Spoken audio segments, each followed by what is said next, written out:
a place for conversations. SDAQ&A. You're safe to speak your truth. Common ground, shared beliefs with lots of room for disagreement.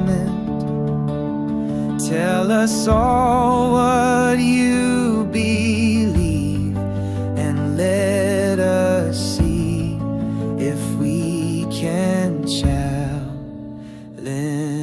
you.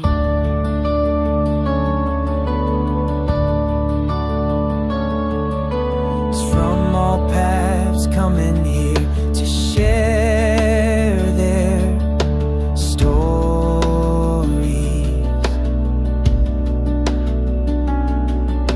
Some have left this global church, some remain and defend her. Where are you on the path?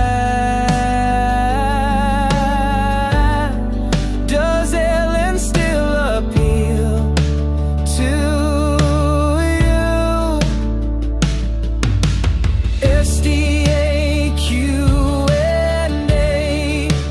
you are welcome here. SDAQ&A, you are welcome here.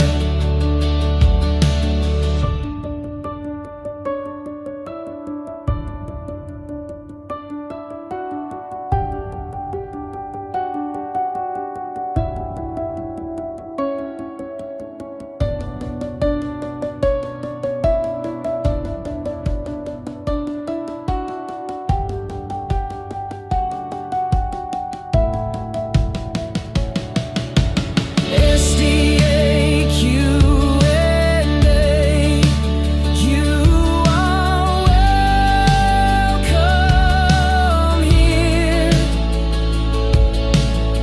SDAQ&A, you are welcome here. Oh, SDAQ&A, you are welcome here. SDAQ&A,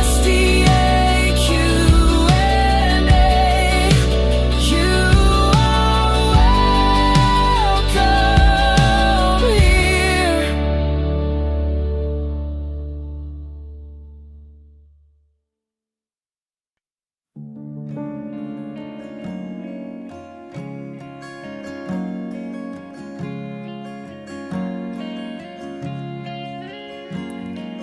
You love me so much more than I could ever know.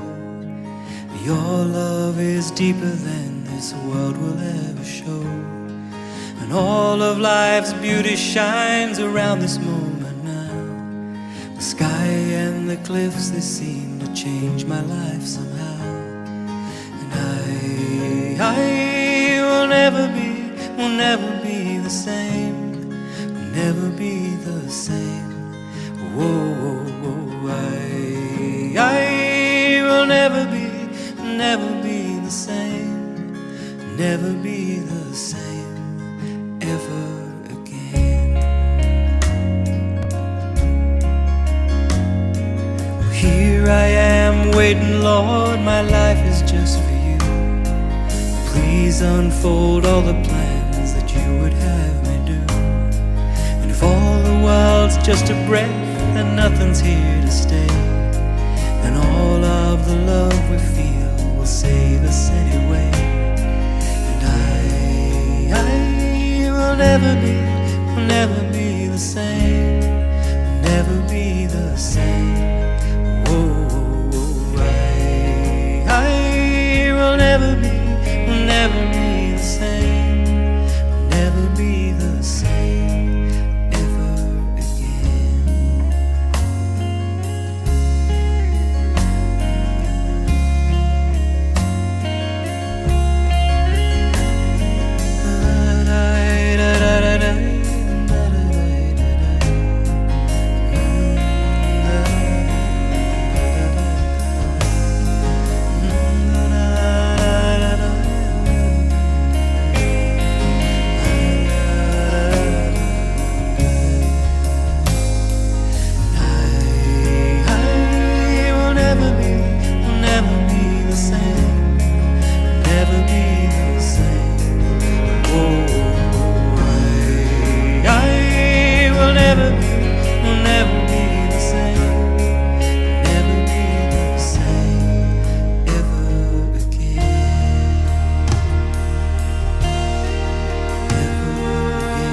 Hello and welcome to another SDA Q&A.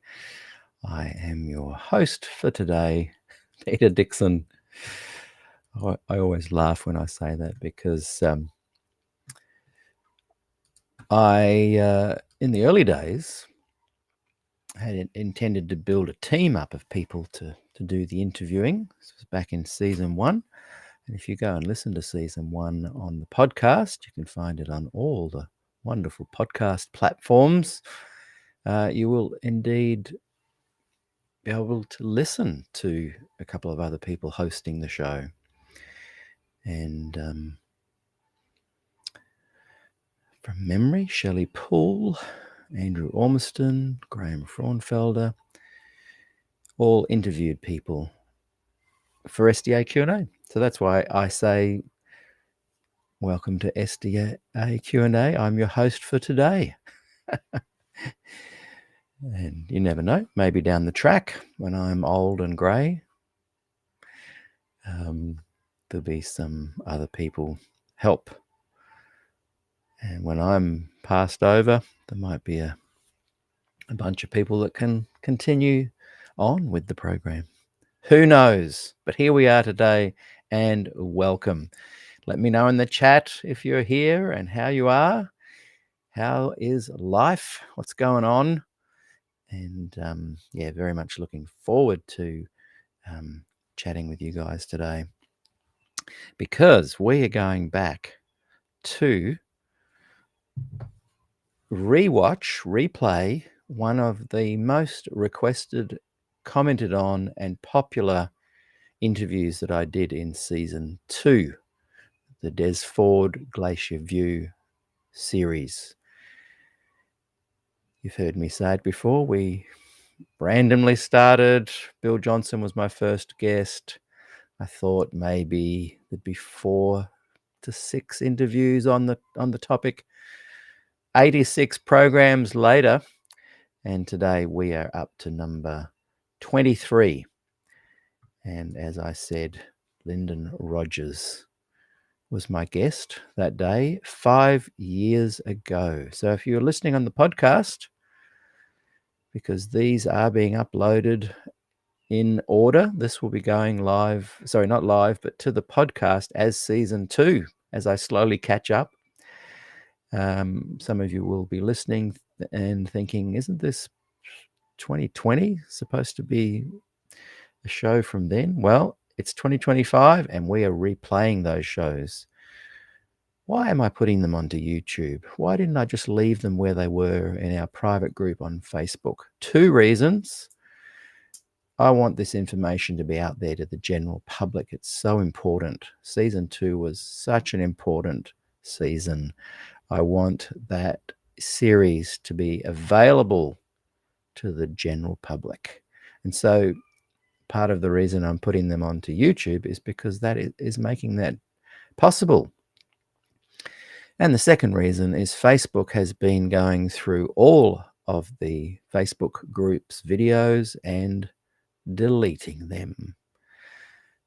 It's sad to see, because so many wonderful comments were being made in the group underneath the videos, both when it was live and after as well. And many of the videos were between 2,000 and 4,000 views and hundreds and hundreds and hundreds of comments. So I feel like Facebook has let the team down, and by deleting all live videos from Facebook groups. So yeah, another reason why I'm putting this series up, and eventually all the shows that haven't made it to YouTube will be put on from other seasons as well. I think somewhere around halfway through season 3, maybe, or season 4, we began going live to YouTube. And we are at season 15, episode 7. All the numbers, everybody, all the background information. And I wanted to give a plug. I think it's around, let me just double check here. Nikki Carlton is going to be in Kurrambong. And I'm just going to read a couple of things that she has sent me to help give it a bit of a plug. I think, let me just quickly double check.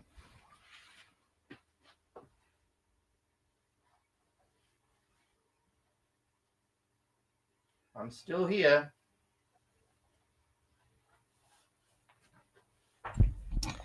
So these are New South Wales, Australia times.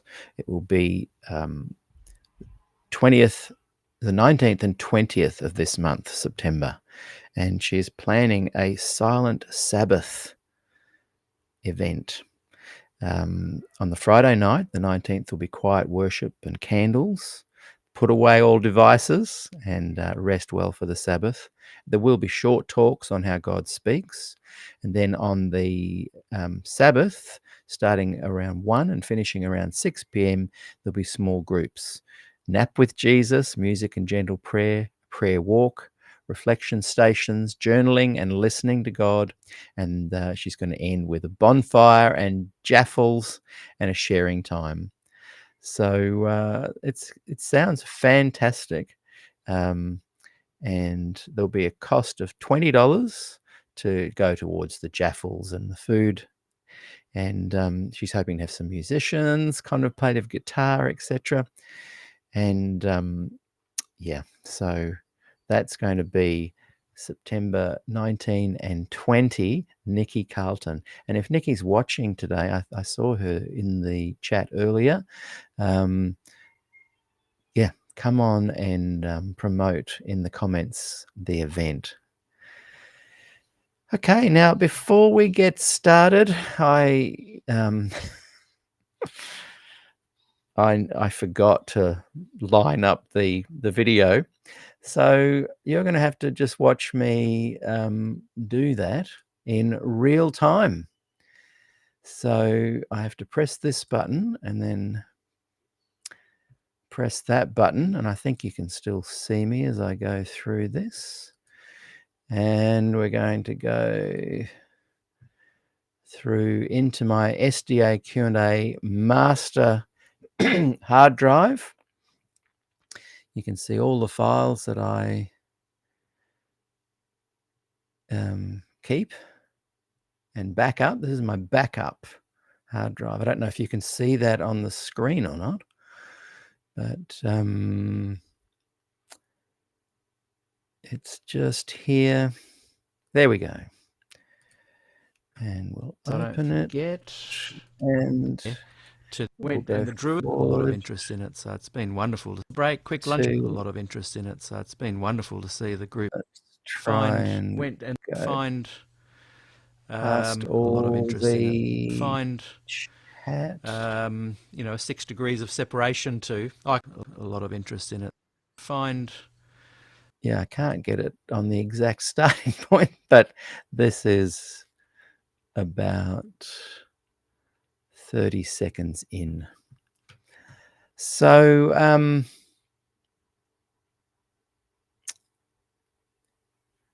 yeah, can you still see me? Am I still live? I didn't delete us then, did I? Someone just let me know in the comments. Would be good. Yes, I'm not sure if I cut off a little story there at the start. It's about 30 seconds I can't get back to, where I talk about how Lynden was my counselor in Pathfinders. Is that what they called them when I was about 7 or 8 or 9 or something? He was there. I was in one of the Pathfinder. I can't even remember what they were called. Anyway, he used to take us down to the local creek river down here and teach us how to tie knots and light fires and all that kind of stuff. Were you in Pathfinders? Let me know in the comments. But hopefully I am here and you can see me. And I'll just wait for maybe someone to just quickly let me know.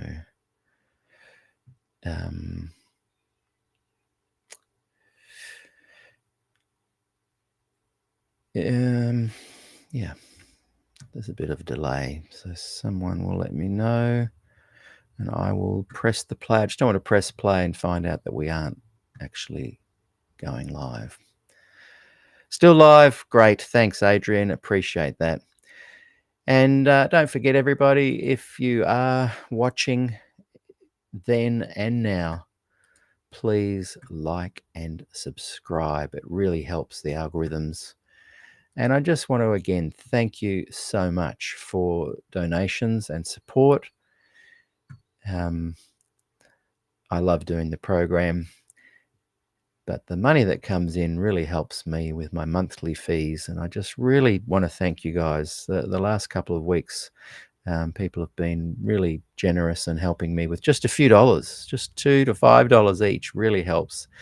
And as I mentioned yesterday, this month and next month, my fees to Restream and Libsyn and I think YouTube Studio, and there's another couple have been paid.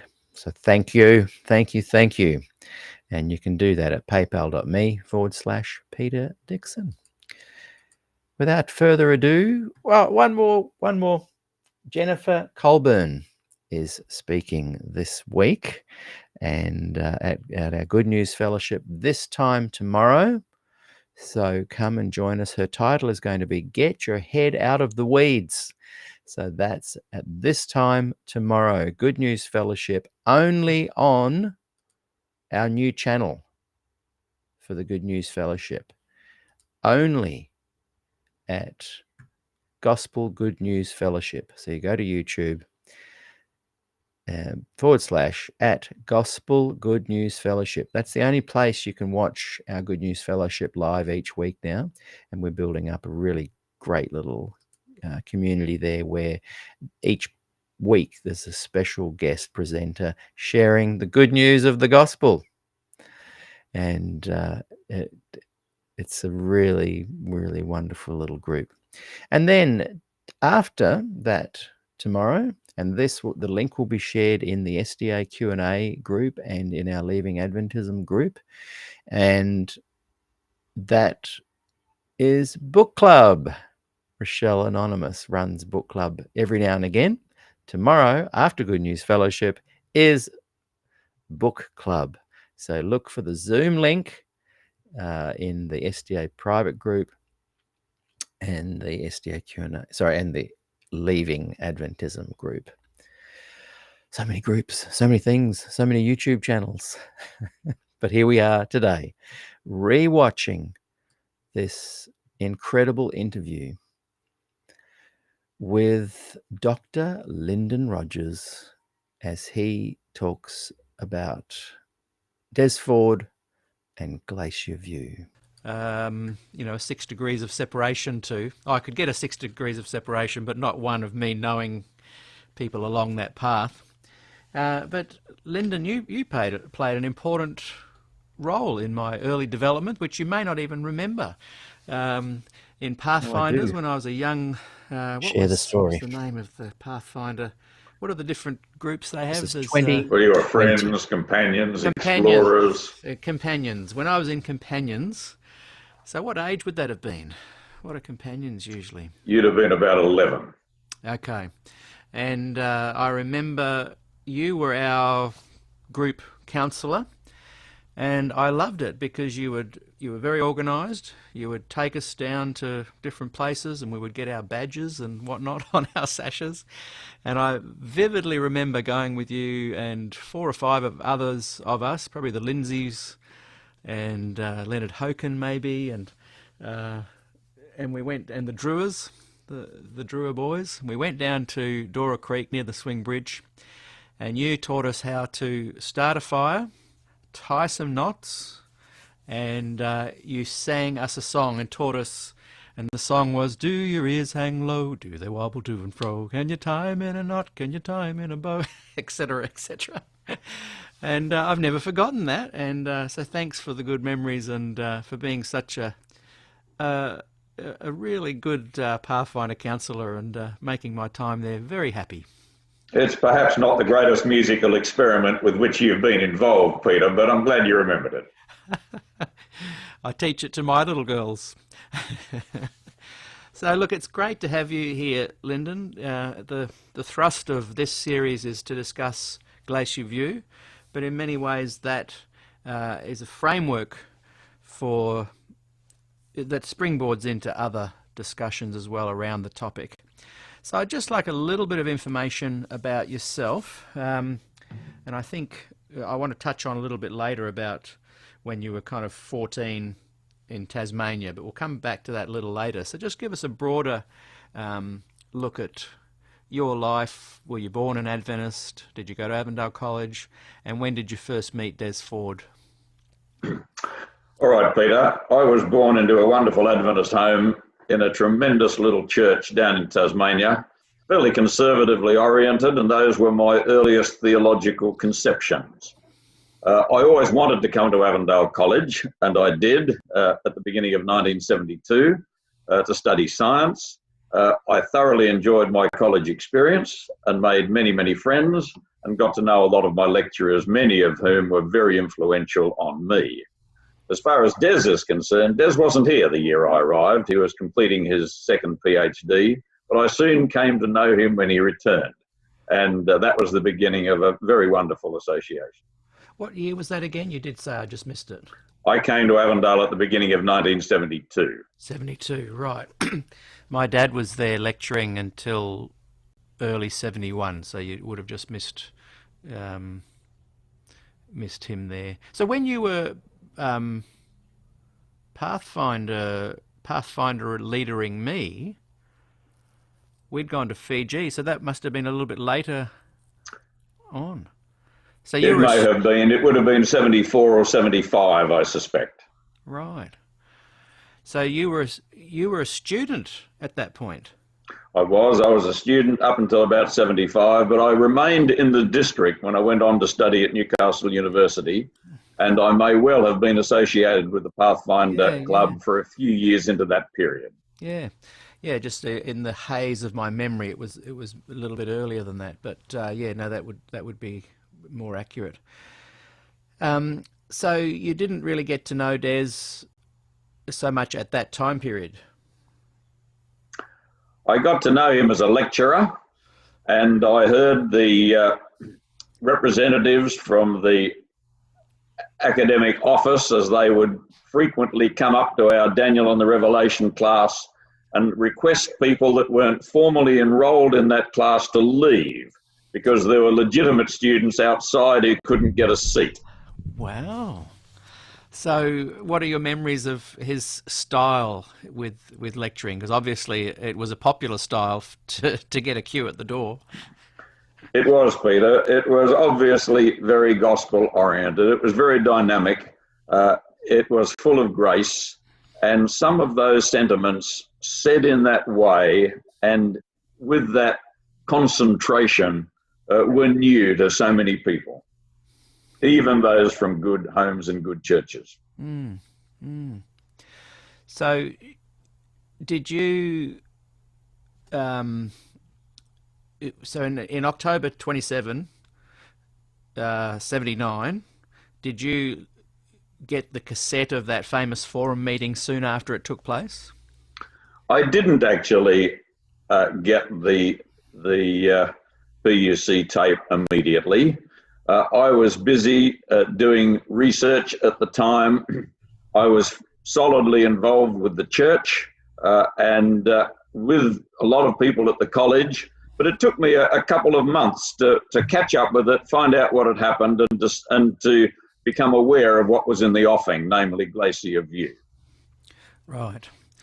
So what years did you start, and so I'm just getting my numbers all together in my brain, what year did you start lecturing at Avondale? I started lecturing at Avondale in 1982. Okay, right. So all that kind of... activity had been going on just before that, between from you being a student there to then coming back to being a lecturer, but you were obviously kind of monitoring it from afar. I was monitoring it from fairly closely, Peter. By the time of Glacier View, I was right back on track, had my Bible open, was talking to people about the issues and beginning to work my way through them. Right. Now, I'm interested to know how you felt about some of that stuff. Like when you heard that Des had been defrocked, what kind of emotions were coming to you at that time? Like, I know that, you know, you've got a science background, an academic background. You could process some of this stuff analytically, but what were you feeling? Peter, at the time, I would have called myself, and I still do for that matter, a very loyal Adventist. I had a lot of faith in the theological structures with which I'd been raised. I had a lot of respect for Dr. Ford and a fair bit of personal experience with him and his family by that stage. So it was rather confusing. How could Dr. Ford be wrong, and yet how could the church be wrong? And so, as I said, I took these matters up myself. I read the ministry articles. I read through the Holbrook series as they emerged. I spoke to a number of theologians, many of them around Avondale, many of them for whom I had a great deal of respect. But I very clearly remember one Sabbath afternoon when I went to speak to one of our senior theologians. I had by that stage a list of questions, and they were quite specific. We spent most of the Sabbath afternoon in discussion. And by the time I walked out of that home, although I don't think my friend would have had any inkling of this, I was coming away with the resonant feeling in my brain from Shakespeare. The lady doth protest too much, methinks. And that was the time when I first realised that the answers that I'd been given did not add up to the text as I'd been reading it. And it was at that point, it would have been sometime in 1981, when I realised that there was a very strong chance that the church was wrong in some of these positions. That didn't weaken my adherence to the church. There were many, many other reasons why I felt happy to be an Adventist, and I still do. But that experience told me when I put someone under considerable pressure and they were not able to sustain it, and no one has been able to since. So my positions moved over that 12 months or so pretty much to line up with a lot of Dr. Ford's, even though I had not accepted them simply because he had articulated. Yeah. Well, I love a couple of things you've said there, that you didn't take it on board just because he said it, which is encouraging, because you're not just going, oh, this guy's got charisma, I'm just going to believe whatever he says. And I love that you've been very clear with saying, I just think they were wrong. I wonder how the church would be faring today with some of the tensions and conflicts that are ongoing if some of the leaders just said, look, we were wrong, now let's move forward. There doesn't seem to be a lot of desire to kind of dig into the conversation or to even admit error. Has that been your observation? Yes, sadly it has, Peter. I have requested quite a number of our conference presidents, division presidents, and administrators of that sort over the years. I've requested a Bible study from them. My request has been, give me a Bible study on the traditional Adventist doctrine of sanctuary. If you would give me 5 minutes at the end of it to explain a few things as I see them, I will appreciate that. But if you'd rather me not, I'm happy with just receiving a study from you. Only one person has ever taken me up on that offer. Wow. There have been many excuses. Can you say who it was? I can say who it was because I have the greatest respect for him. It was Pastor Peter Cahoon, who was at the time just retiring from our presidency of North New South Wales. Peter went to a lot of trouble. He prepared 30 or 40 finely handwritten sheets and we spent 4 hours together. It was a wonderful time. Yeah. And as I say, I hold him in very high esteem. We talked for about 3.5 hours. He introduced material from the book of Acts, for example, which I had never actually associated with sanctuary before. Some of the sermon of Stephen just before his death, for example. It was a good time. At the very end, he moved on to some of the very specific Adventist specialties.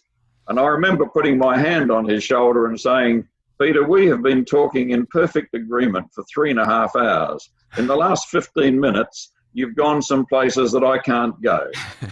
But let me ask you, do you feel those disagreements are worth the carnage that has ensued over the last 20 odd years or so? And his honest answer, I think, was no.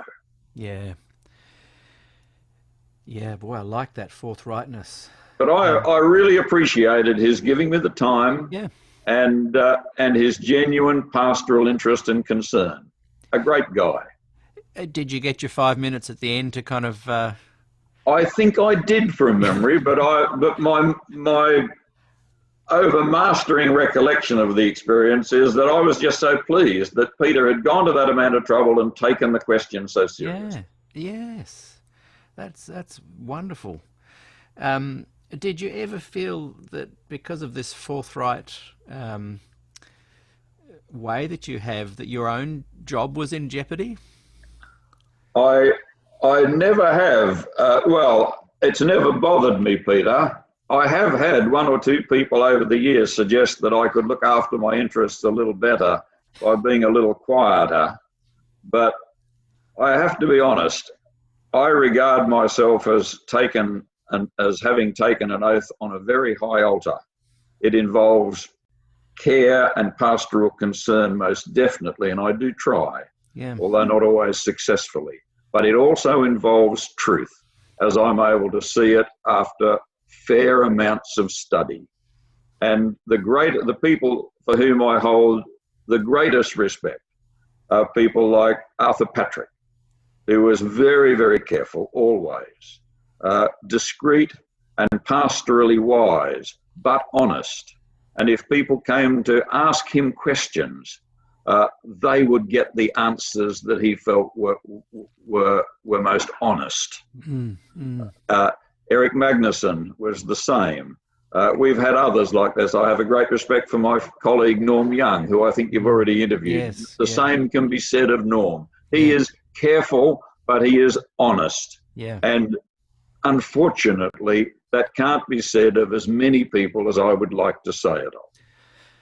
Yeah, I find that very refreshing. And you know, I've known you and Arthur Patrick and Dr. Magnuson, who's now passed, and their kids for many years. And I thank you for kind of almost being a little bit of a buffer zone for us and some of the harsher realities of some Adventist teachings.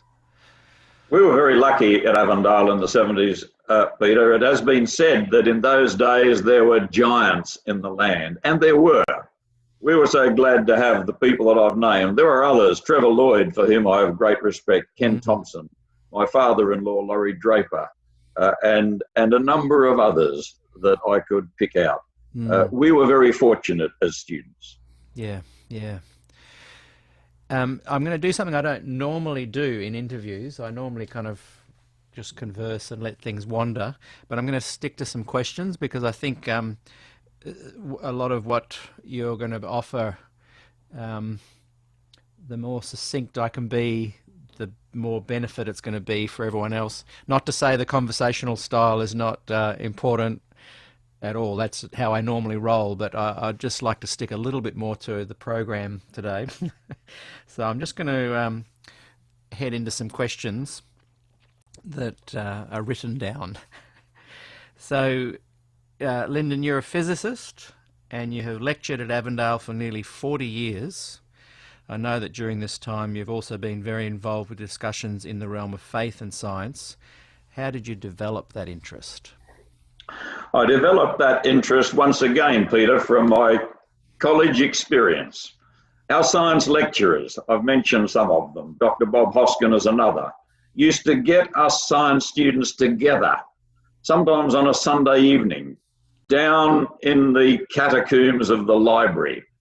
And there they would share with us some of their perspectives on issues of faith and science.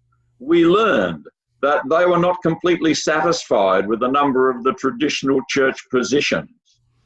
We found out, for example, that Dr. Eric Magnuson in 1968 had attended probably the first geoscience field exercise where he had presented a paper where he opined that the new carbon dating technique developed by Willard Libby in the 50s, for which he received the Nobel Prize, I think, in 1960, would not go away, that it was based on reasonably sound science. So as getting towards senior science students, we heard these things from lecturers whose Christian experience we respected and trusted.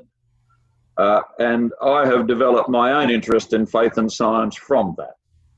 The subject that he started, History and Philosophy of Science, with Laurie Draper, it's been my pleasure to teach for the last 35 years. In regards to this realm of faith and science, how do you see the SDA Church is doing in this area? For many, many years, Peter, since the 1860s and 70s, when Ellen White first wrote her first book on this topic, was Spiritual Gifts, Volume 3, 1864. The Adventist Church has shown gradual movement towards greater awareness of what is out there in the scientific world and a greater awareness of how we ought to deal with it and perhaps how we might change with some of it. It stopped a long way short, of course, of where a lot of Christians are, but there was movement in that direction. The last 15 or so years has actually seen that direction reversed, and we have been moving back in a more conservative direction. And that is evidenced, for example, by the rewording of the sixth fundamental at the last General Conference session. I'm very disappointed by this trend. It's contrary to what I think is best for the church and most honest and best calculated to set us and our young people up for a vibrant faith future. I really think that. But I am well aware of the difficulties in this issue, Peter, and to be quite honest, I do not look for great progress in the faith and science area because we have not been able to make much progress at all in the sanctuary domain, which, according to my view, is a much simpler question or involves much simpler issues. The faith and science one is genuinely complex. It's tricky. And I feel really sorry for people who struggle with it and can't make sense of it. Even for people who've been with those issues for 30 or 40 years, there are many unresolved issues and questions. We just have to live with them. Yeah. And I was listening to Ted Wilson talking about he felt it essential that church leaders and union leaders and division leaders committed to believing that the earth is only 6,000 to 10,000 years old.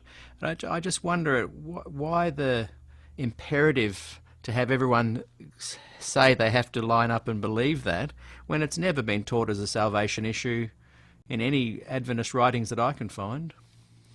It's certainly being emphasized more now than it ever used to be, Peter. And we are a worldwide church. We have a huge range of cultures represented, huge range of levels of learning and education and exposure to the scientific data represented. We have different kinds of minds.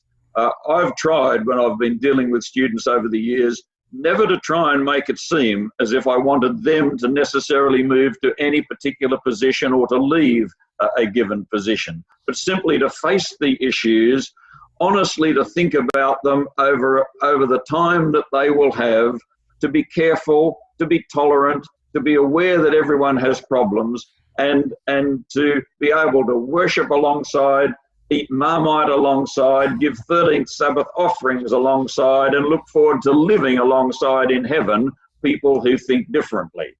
Mm. A few, or 150 years ago,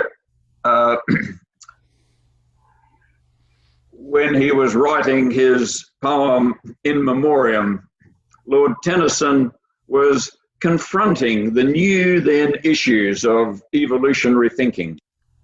And in that context, at around about that time, wrote a wonderful little 4-line verse. Any man who walks the mead in blood or blade or bloom will find, according as his humours lead, a meaning suited to his mind. And I think that says it. We will never agree on this one, and we ought not make it divisive. I've said this before, that Ellen White grasped that concept, and she was very involved in helping to set up the unions, and the reason for the unions coming into being from her perspective, or one of them at least, was so that people could look after individual subcultural areas of Adventism and make decisions within their part of the world. Why do you think, and someone's just asked, why can you define this direction that you talk about, that seems to be going in the opposite direction, and why do you think there is that direction? Why are people ignoring this good advice that Ellen kind of put in play early on? I'm not a sociologist, Peter, so that is probably not my question. So a very, very tentative answer. I do believe that these things are related to broad trends and tendencies in cultures. And I think as we have seen fragmentation of various sorts, particularly over the last few decades, people tend to want to reach for certainties, for simplicities, for coherencies, and seem less able, perhaps less equipped to explore nuances and vast reaches of unknown. I suspect there is something of that there. Why we in our church have taken that particular direction at this time, I can't answer beyond what I've already said. But whether it's issues of ordination for women, which has to be the same all over, whether it's complex issues relating to homosexuality, we seem to have the need for a definitive position to which everybody must sign up. It will never happen. Yeah. And you said earlier that you think, you sadly think it is never going to happen. So what, if it's so woven not only into human existence, is it woven into Adventist DNA even more so? Is there a next level desire to kind of have everyone conform that's a little bit outside the ordinary? I don't know. We were much against the idea of creeds, and we all know that famous statement by, I think it was Loughborough, and we seem to be backtracking on those noble sentiments, and I lament that, even if I can't explain it. Yeah. How do you reconcile your position simultaneously as a church-paid Avondale lecturer and a presenter of so many ideas which are unpalatable to the church? Peter, that's a fairly tricky question, but it's a very fair one, and I get it quite regularly and even occasionally from my more insightful students. The best answer I can give is something like this. I am committed to truth. That is God's truth, primarily from Scripture, discerning, understanding, and applying the message of Scripture for me. And that's where I start. I am also concerned with availing myself of the very best that God has enabled humans to discover through their research resources, whether it be science, whether it be sociology, whether it be history. We've learnt such a lot. We have, over the past 400 years, changed our minds on a number of things that we thought the Bible was saying. The Copernican revolution is the obvious shining example. But there are so many others that we could talk about. Whether we like it or not, the pursuit of science, for example, and scholarship in other fields has unquestionably qualified the way we understand certain things. Galileo articulated this very well in his letter to the Grand Duchess Christina at the time of the Copernican Revolution. The Bible is there, he said, to tell us how to go to heaven, not to tell us how the heavens go. He was actually quoting Cardinal Baronius, the Vatican librarian, but it was a very good sentiment, and I have fallen back on that idea so many times. Mm. So, how do I do all of this and be an Adventist? I look to the example of people like W. Prescott, the story of whom was told so beautifully by Gil Valentine in one of his earlier books. He was a person with integrity who did his best to be fair to the text as he read it, to be fair also to the church, to choose his time and his place, not to go looking for trouble, not to unnecessarily unpack difficulties, but for the right sorts of people, serious-minded church people who come to me with a question, senior graduating science students who are going to have to go out there and face questions, even theologians about to graduate who need some association with these issues. I've done my best to say, here is what the church believes, here is why we believe it. The reasons are very good. But here's what's happened in the last 150 years. Here are the options now that exist for serious-minded Christians. And we're not going to agree on these things. You have to work through and find out what works best within your own Christian worldview. I'm not going to tell you, nor am I going to judge you if you come to a different position to me. Mm-hmm. Yeah, that's sage advice. Can you define what, because we talk about the realm of faith and science, what would you define faith as meaning in that context? I would define faith in the same way as Lewis wrote Mere Christianity or else the Apostles' Creed. I'm talking about the basic idea of human beings created under the auspice of God according to a plan, something having gone badly wrong with that plan, God having moved decisively to solve our problems, our great need of that solution, and the responsibility we have to avail ourselves of the solution and to spread word of it wherever we can. A lot of scientists, in their journey of questioning the world around them, and as you did, you heard the Glacier view, the Des Ford views on the sanctuary, you explored them for yourselves, you came to questions and answers that led you to believe that particular teaching was wrong. What stopped you from questioning and unraveling to the point of becoming more agnostic in general? Peter, one of the things that I found it very important to establish from about that period particularly was the difference between a personal adherence to a belief in, a faith in God and Christ, and identification with any particular church or denomination. And I have retained my faith in Christ. In fact, that's gotten a lot stronger over the years. And I can honestly say that although I've spent a lot of time dabbling with some of the problems in faith and science that not everyone has to encounter, on no occasion have I found any of that threatening my personal faith. Providing the church is happy to let me worship, I haven't found it threatening my interest in the Adventist church either. I love so much about our church. Much of our theology resonates with me completely. I love our emphasis on family, on health. I'm happy to pay tithe. You name it, I'm mostly pretty happy with it. It's only one or two key things that relate particularly to my interests or those that I've made my interests. Sanctuary, for example, although I'm no theologian. And providing we are allowed to extend a little bit of latitude to those who see abundant reason for being vibrant Adventists, even if they don't hold this or that, then I'm happy to stay. Mm.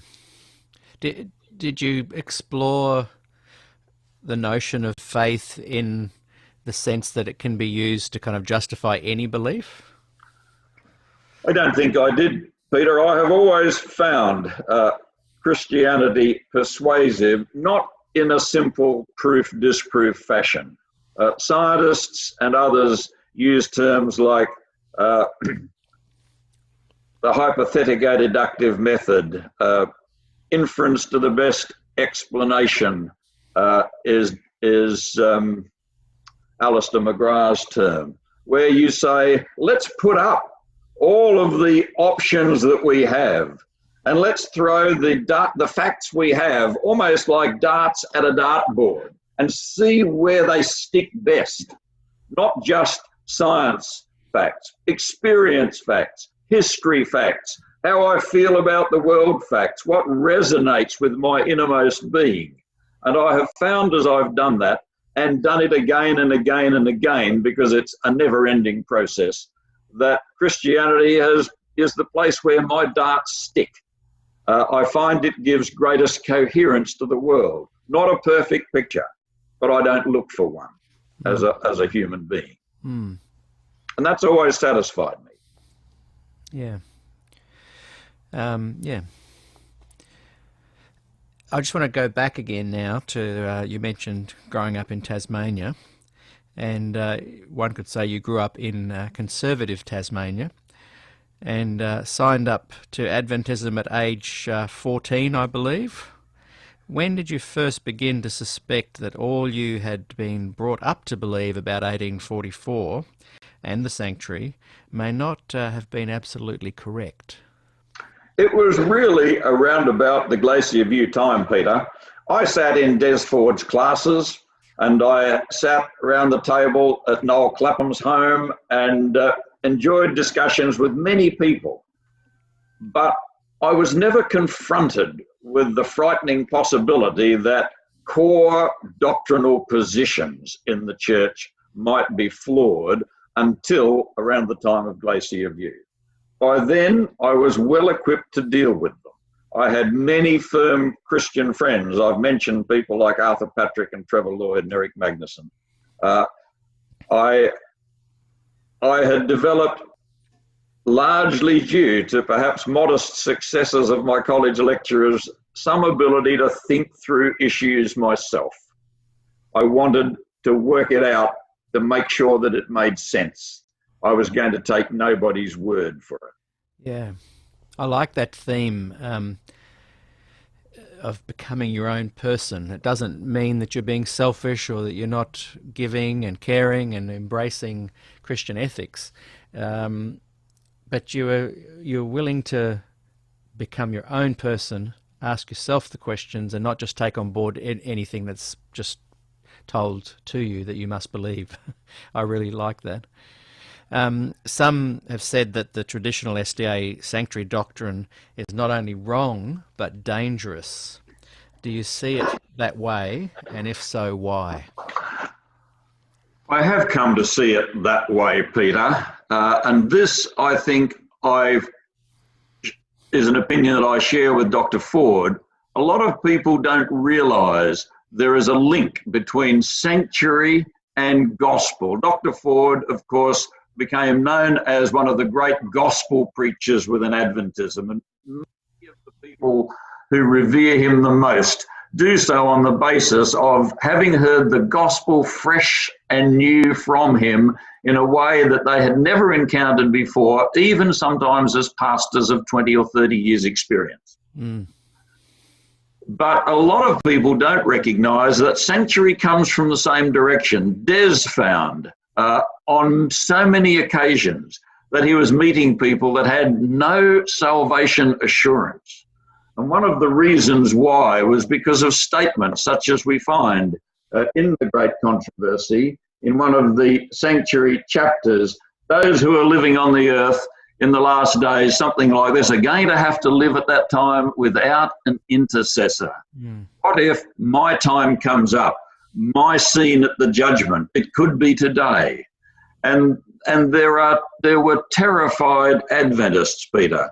My wife is a physiotherapist, and the senior physiotherapist at the Adventist Retirement Centre here at Kirrambong. Used to be the Charles Harrison. She's been at the bedsides of dying Adventists on occasions over 30 years. She has met many who've approached their end in fear and sometimes almost terror. Wow. Now that is absolutely tragic. That is the kind of thing to which Des reacted. And one of the reasons, as I understand from him over many conversations, why he felt that the whole sanctuary business needed prosecuting in a fairly direct way. Yes, it has had those sorts of effects. And even for someone who is known for his conservatism, and a very great guy, I'm talking of Dick Davidson at the seminary. Dick made a statement when visiting in Australia one time that he had gone through and he had torn many of the pictures out of some of the Adventist books dealing with judgments, for example, so that they might not terrify his growing children. Now that says something, I think. So those are the reasons why I would, not in any overly dismissive or gung-ho fashion, but I would certainly say I think there are serious charges to lay at the door of the traditional sanctuary doctrine. I do. I agree. I think I'm discovering that when you and I talk about the sanctuary doctrine that was presented by Adventists at that time, that is represented in the great controversy, even as you read it now, and it's still promoted by the church, is this one of kind of fire and brimstone, fear of salvation, probation, this kind of thing. But I've noticed that that when you read current official statements on the sanctuary, it is now greatly watered down, and you read, like even in is it the 28 fundamentals now I think they've got, when you read about the judgment and the investigative judgment there, they've written it in such a way that it's just nice and warm and fuzzy, and that's okay. And I've had some liberal pastors saying, well, that's good, isn't it? But it's also kind of veiling, I think, what is really the true Adventist central pillar, which I think does harken back to this kind of scary type of investigative judgment. And people ask me, well, why do we even talk about 1844? That's not relevant to today. I keep talking about it because I think just under the surface you'll find percolating the kind of sanctuary teaching that you and I have just talked about. Why are they not being open about what they really believe there? Why is it just being watered down to kind of placate the masses? I don't know, Peter. Certainly, I think you are correct. Our utterances are very much more mellowed than they were, 40, 50 years ago. And these days, you don't hear from the pulpit terribly much that smacks of that era. We do, however, still get quite a regular dose of this in the Sabbath School lesson quarterly. Just a week or two ago was a lesson on the sanctuary system, the dates, the traditional ideas, and not too far down in that text are the kinds of pictures that I have alluded to. So you're right, we are in a kind of a catch-22. We have gone past some of these things, and I can be glad about that. I think we are terrifying less young people. We don't talk so much now about only 1 in 20 Adventist young people are going to be saved, as Ellen White said. I think it's in Testimonies Volume 9 somewhere. We don't make those statements, but they are there. That's right. And there are Adventist young people who are reading them. Yeah, that's what concerns me. It's fine to read these official statements and have lots of liberal pastors talk about the grace and the good side of things. But people, particularly a lot of the young people coming up these days, they have inquiring minds and they dig. And you don't have to dig far to find this kind of stuff. It's still there. if the church was committed to that spirit, caring pastoral care to its young people and new people that come into the church, why aren't they kind of maybe editing out some of those harsher paragraphs in some of Ellen White's writings? Peter, I don't think that we need an editing job so much as an honest appraisal of the fundamental biblical texts. That's what I would like to see, and that's what I've been playing for, in a sense, and every time I've done anything connected with sanctuary. I think we ought to be honest. We do claim to be the people of the book. It's a bold claim. It's a great claim, but we have to honour it. And I think if you're sanctioning the Great Controversy as a publication that you're getting out there to the world, you're not really addressing that, are you? You're not. Now, I saw a Great Controversy on a newsstand in a public street in country New South Wales just over the weekend. Wow. It was one of those public street libraries, and there was a Great Controversy. But it was a pretty traditional Great Controversy. You were talking about this direction that seems to be going the other way. There's almost a direction from the top level leaders to be promoting this older kind of view of the sanctuary as being very relevant and current. And I wonder if just around the corner, some people that say to me, we should, it's okay, let's forget about it, will suddenly go, oh, hang on, now I know what you're talking about. Well, in some ways, Peter, I hope that you're correct. I hope people do catch on. I personally feel that we have not made much progress in the direction that I would like to see. That is an honest opening of the text. Much of what passes for Bible study when we investigate this era, I think, is heavily conditioned by what Ellen White said and is not well informed by not necessarily the best biblical scholarship, but even basic biblical scholarship. Yeah, well, I'm saying I don't think they are going to find it, because I'm finding when I see the leadership at the top levels talking about it, they're bringing forward the older sanctuary view. They're not kind of... there was an era, I think, in the last 30 years where there was an attempt to water it down in a more palatable way, but the current leadership seems to be, let's bring that back. Let's bring the Great Controversy version back. Yes, I think that unfortunately is true. Do you think that everything the SDA Church has said about the sanctuary doctrine is wrong? I certainly don't, Peter. And this is one of the things that I love to express whenever I'm dealing with my conservative friends. And let me tell you that I take great pains to maintain close friendships with a number of really conservative friends and family. I think it's important to keep dialogue going. I know that some of these people must whisper behind my back when I'm gone, but I can understand that. I certainly have huge respect for them, the way they do family, the way they do business, the way they do worship, are things with which I can resonate very closely. And after all, I do speak that language. I came from that kind of a scene. So, yeah, I have a lot to do with very conservative people. And as far as the question is concerned, let's face it, the Bible talks about a sanctuary. The symbolism is all over the place, as my friend Peter Cahoon pointed out, in many of the New Testament books, even where we don't go looking for it, it's there. The Bible, I think, clearly expresses the notion that by the time Christ comes, every case will have been decided, so there must be a pre-Advent judgment. We have a high priest. Hebrews is full of all of that. So much, in fact, of our traditional expression of sanctuary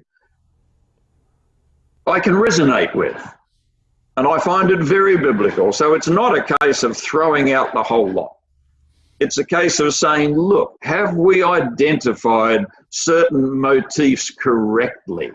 Have we read Daniel and Hebrews particularly correctly? Is there a more encouraging, not only a more encouraging, but a more accurate understanding of this, something that might lift our spirits, something that might help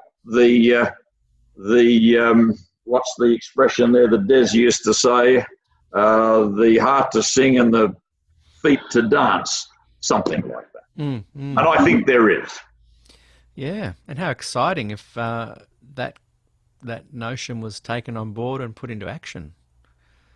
If you were asked to articulate the main arguments against the SDA sanctuary doctrine and why you think we've had it so wrong, what would you say? Well, Peter, you're now asking me to go over what I would have said to some of my conference president friends and division president friends had I been given the chance. Yeah. So let me try and do it in just a couple of minutes. And that principally to demonstrate how simple I see some of these basic issues to be. Let's go to Daniel first. If we look at the elements of the traditional Adventist viewpoint, it hangs on a number of linked interpretations and understandings. In Daniel 7, we've got the desecrating power and the judgment set. Who is being judged? Is it the desolating power, or is it the people of God?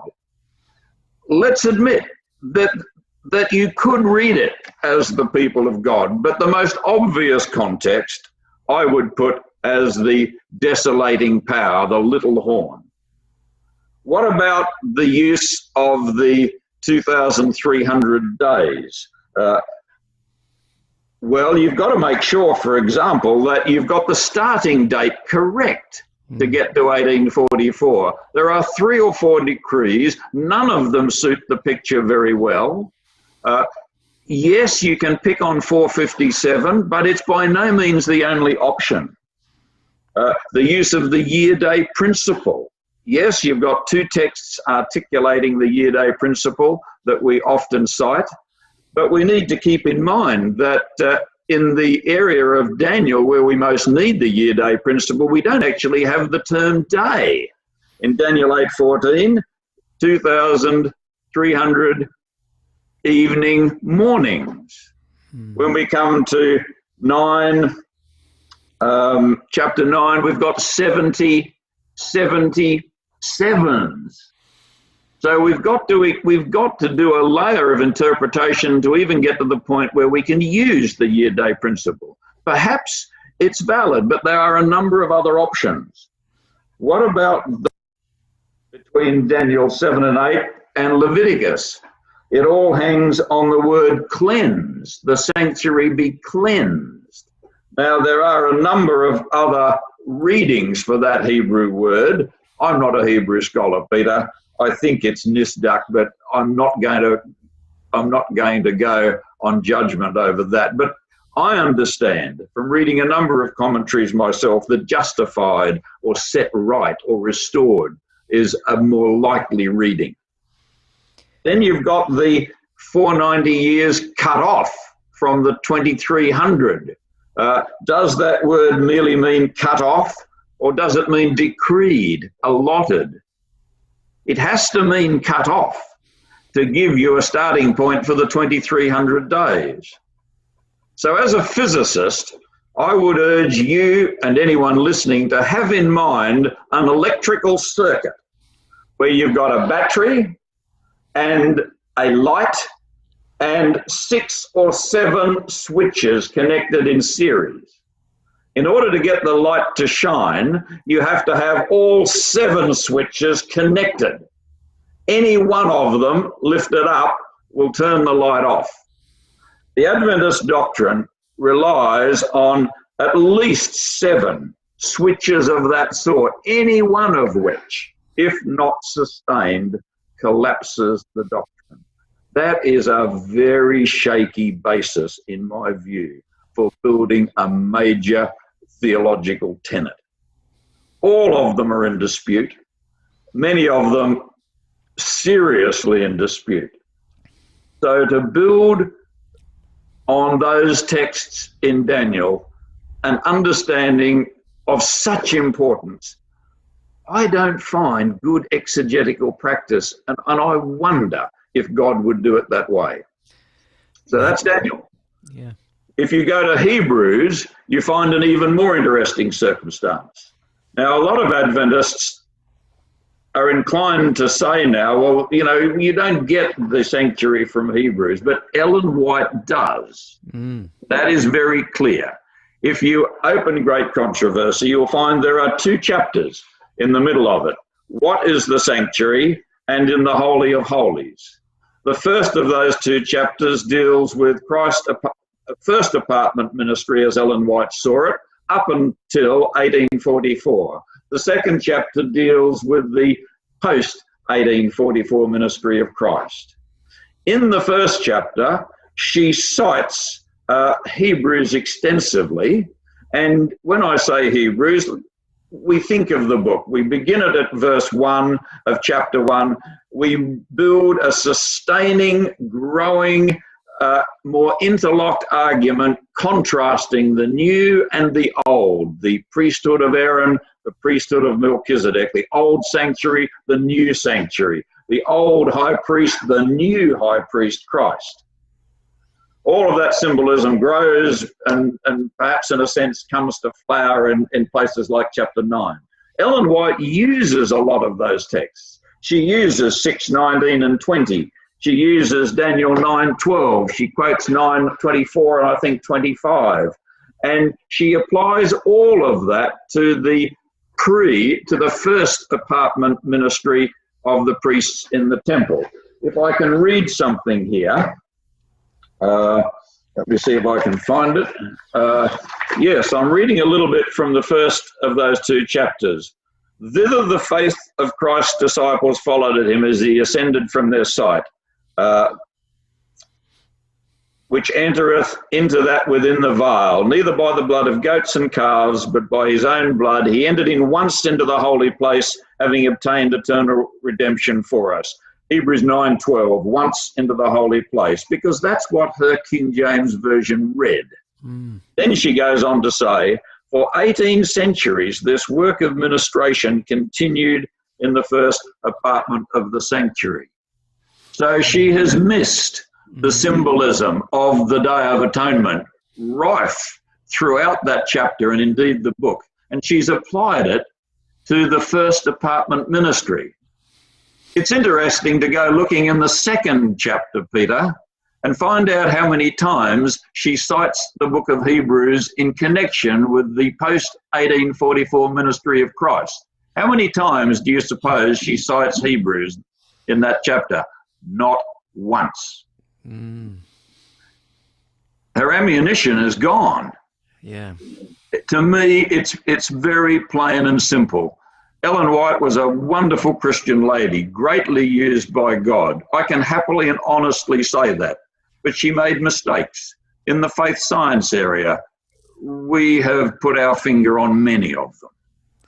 In this area, sadly, much more important to our denominational identity, I think she made a mistake. It's also interesting to note that although at least 6 times she alludes to the tearing of the veil from top to bottom at the time of the crucifixion, referenced by all 3 synoptic gospels, she does not reference that in connection with her sanctuary discussion, not once. And most Adventist authors follow suit. It doesn't seem to find a part of the narrative. I find that astonishing and very revealing, Peter. So those are some of my reasons for my statements earlier. I think we have it wrong, and I think we ought to be honest.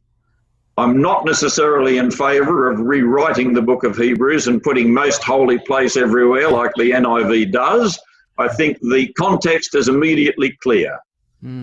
Norm Young, and he may have gone through this little patter in your interview, Peter, says it very well. If I talk to you about gifts, then I could be talking about a variety of contexts. If I talk about gifts and carol, perhaps I'm giving Carol a gift.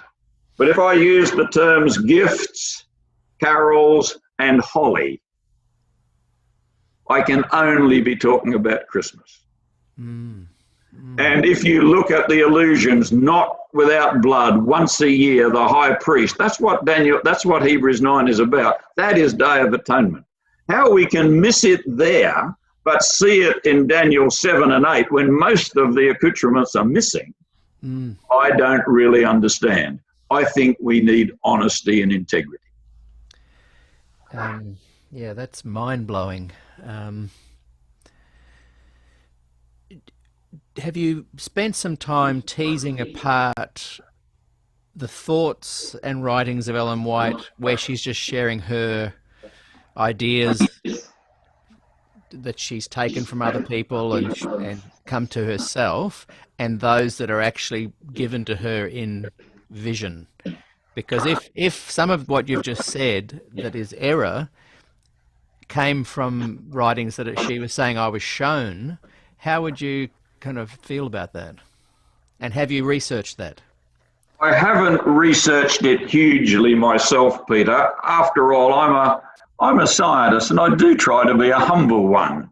And as well as that, I'm fully employed teaching students and raising families and doing all of those things. And despite the interest one has, one can't pursue every question.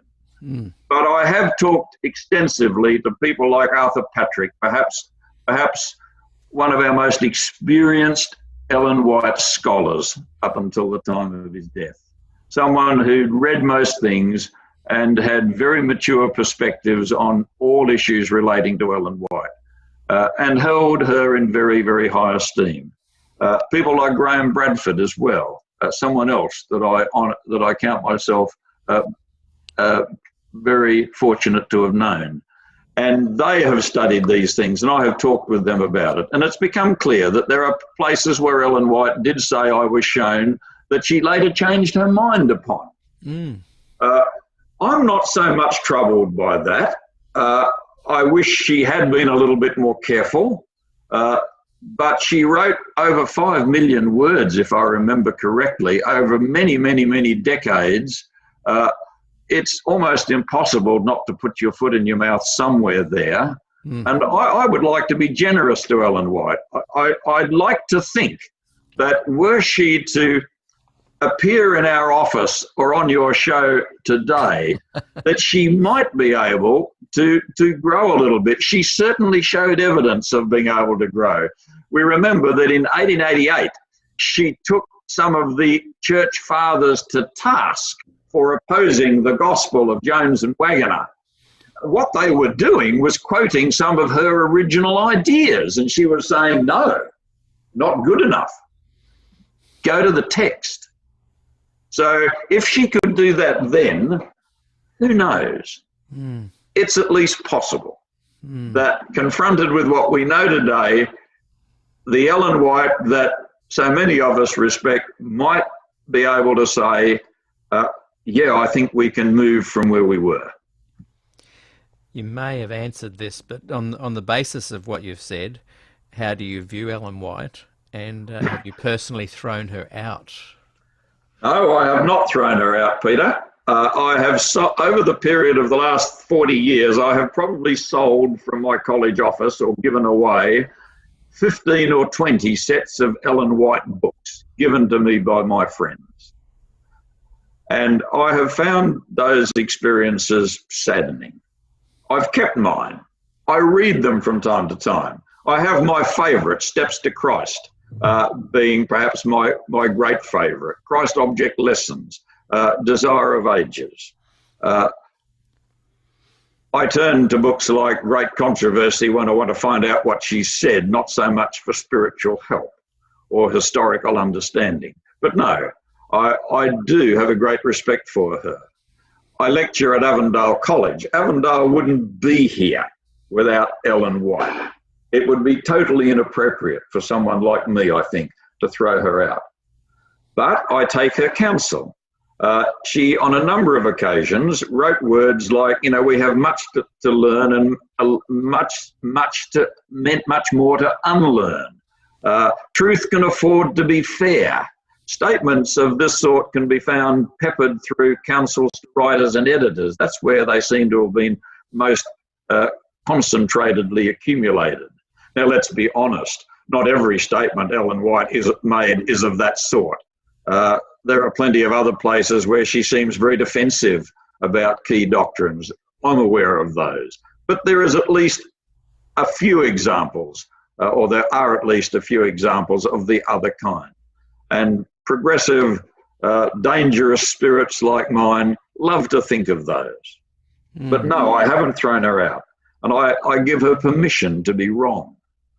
I think that the Lord on one occasion used Balaam's ass as his mouthpiece. He can use imperfect vessels, and that's a comfort. Perhaps he might be able to use me. Yeah, yeah. Do you think she had supernatural visions, or do you think she just was very good at being intuitive and insightful? That's a really difficult question, Peter. I have read Ron Numbers, and I've come to know Ron Numbers a little bit on a couple of his Australian visits. I've read the assessments by him and by his second wife that can be found in the second edition of Prophetess of Health. I'm aware of a lot of skeptics. I don't have a well-defined position, but I think I am prepared to say that I do feel that God was able to use her in very special ways. When you look at the Avondale story, when you look at much of what she writes, I find myself helped by it. I haven't left a lot of her books around my home for my growing family to read, when indeed they were a growing family at home. Yeah.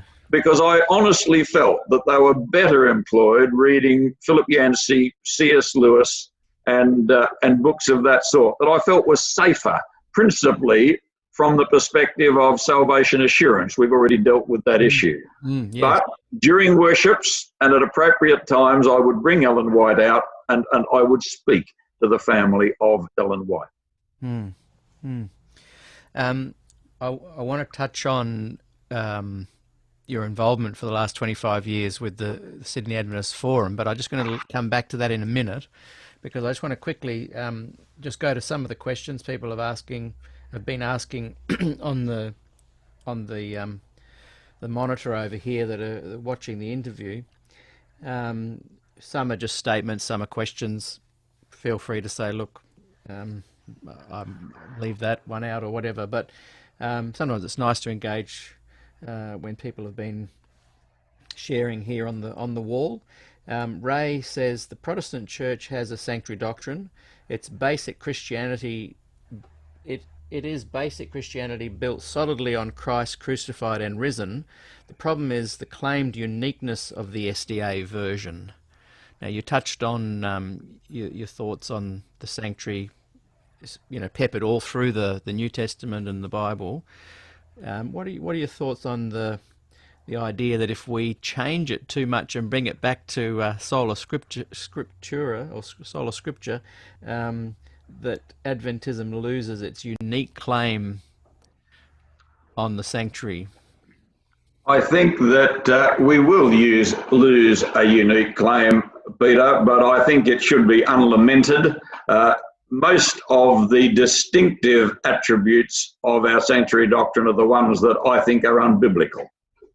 So I suspect I would agree with your commentator. Yeah, great. I'm not worried if we lose that. Anyone who says that they have to believe in the sanctuary doctrine because without it they wouldn't have any basis for Adventism, in my view, has an unfortunately narrow adherence or a narrow rationale for their belief. I would hope that my belief was much broader than that. I'm not sure when it was. I need to research it more, but whenever I've looked at it, it's fascinated me. Was it Neil Wilson or someone at the GC, either just before or just after Glacier View, had put together a committee to and I think they were told, come up with a biblical support for what we believe the sanctuary to be, and I think they kind of were meeting on and off for a few years, and could never come up with a way to make the Bible work with the teaching of the sanctuary at the time, and so disbanded, and the minutes have kind of disappeared. Do you know? Can you shed some light on that? There are Adventist historians like Gil Valentine and Trevor Lloyd and others who will be much more useful on this one, Peter. Okay. But there are a number of things that come to my mind.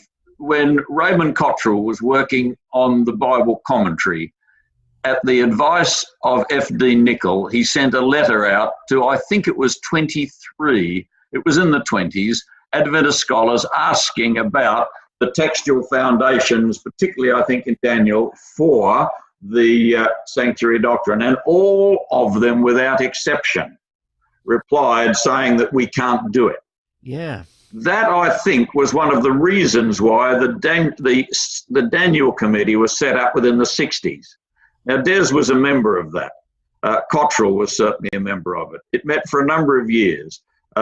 Its chairman, I think, was an English scholar who couldn't get the Glacier View because of ill health. His name eludes me, but Jill and almost everyone listening probably knows that. And the Daniel Committee terminated its work without any publication or declaration. There was no way through the impasse as those participants saw it.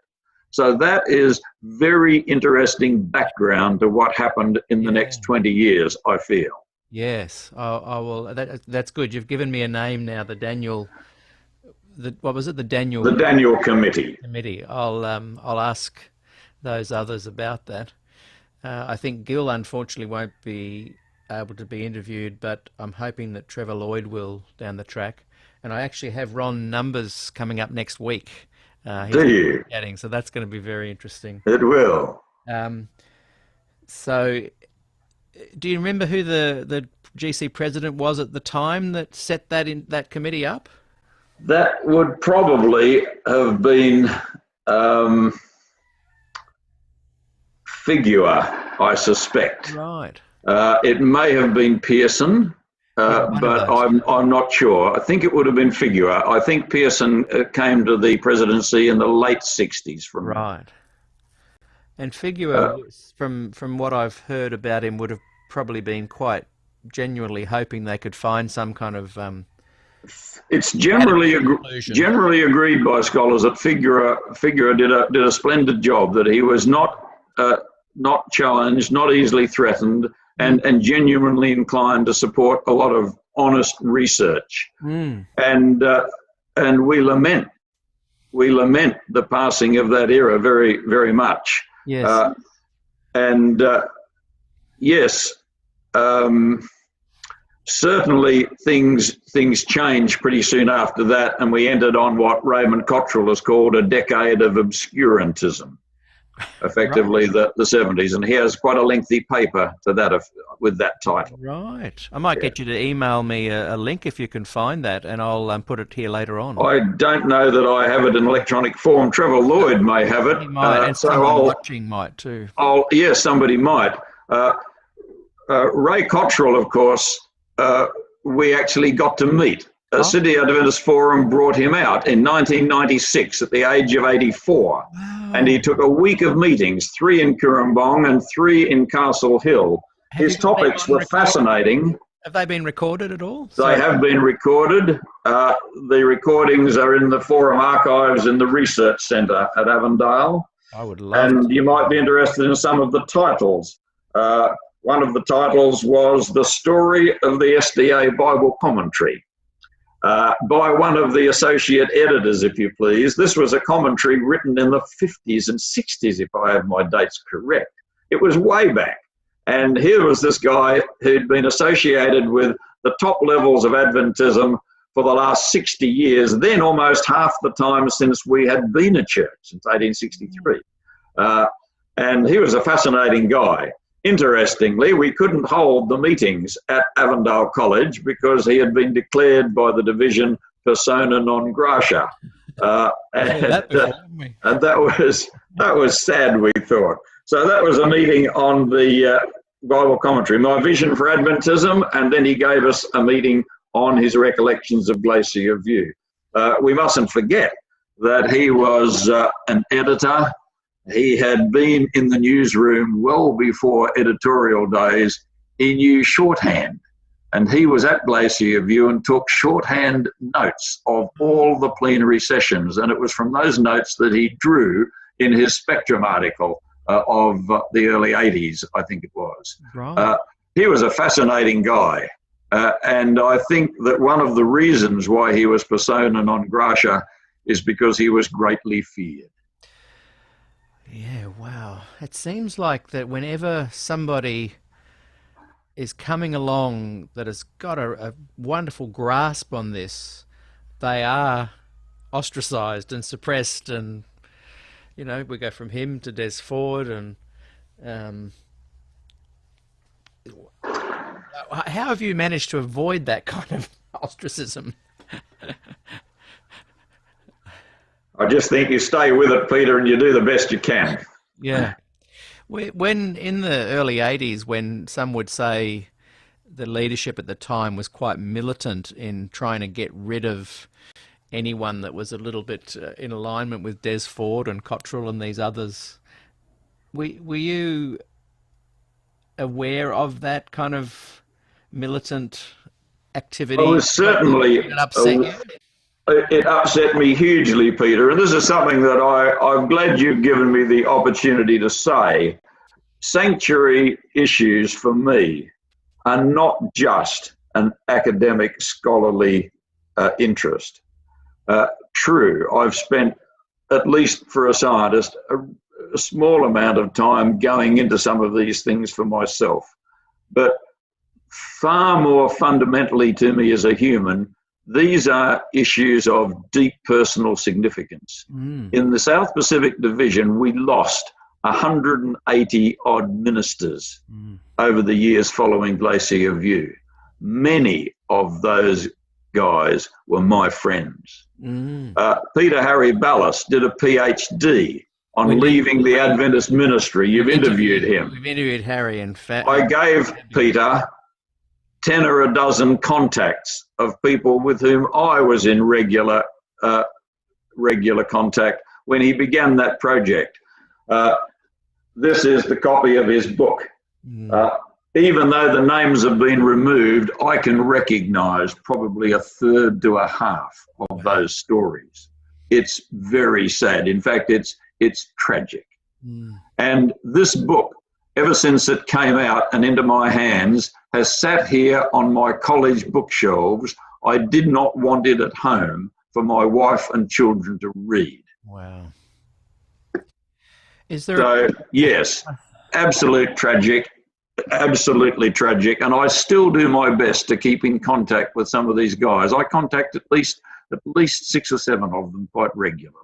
Wow. And I have huge respect for them and a deep sense of the incredible loss that we have suffered as a church. Yes. If anyone has had a chance to listen to Ron Allen preach, and of course he preached tape after tape after tape at GNU for many years, brilliant sermons, personal sermons, relevant sermons, great sermons.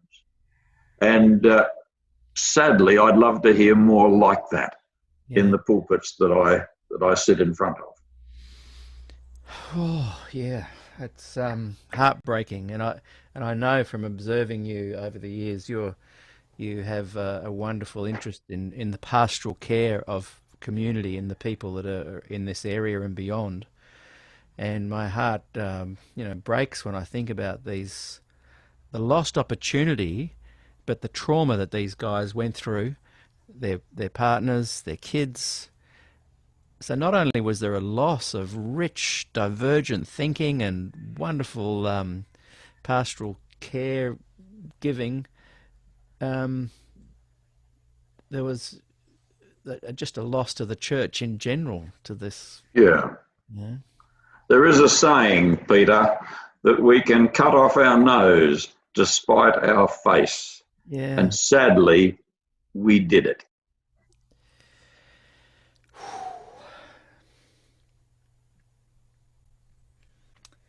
Yeah, very sad. So I'm just going to read a couple more comments here. Mike has said, I'm not mentioning last names in case people are a little bit more wanting to be private, but it's there. It's there on the wall if people want to read. Mike says Ron Grable, when he was working at the White Estate headquarters, told me that they found more examples than Walter Ray, where Ellen White wrote, "I was shown," and then immediately quoted from other authors. That's a bit of a side thing, but that has challenged a lot of people. Have you got some thoughts on that?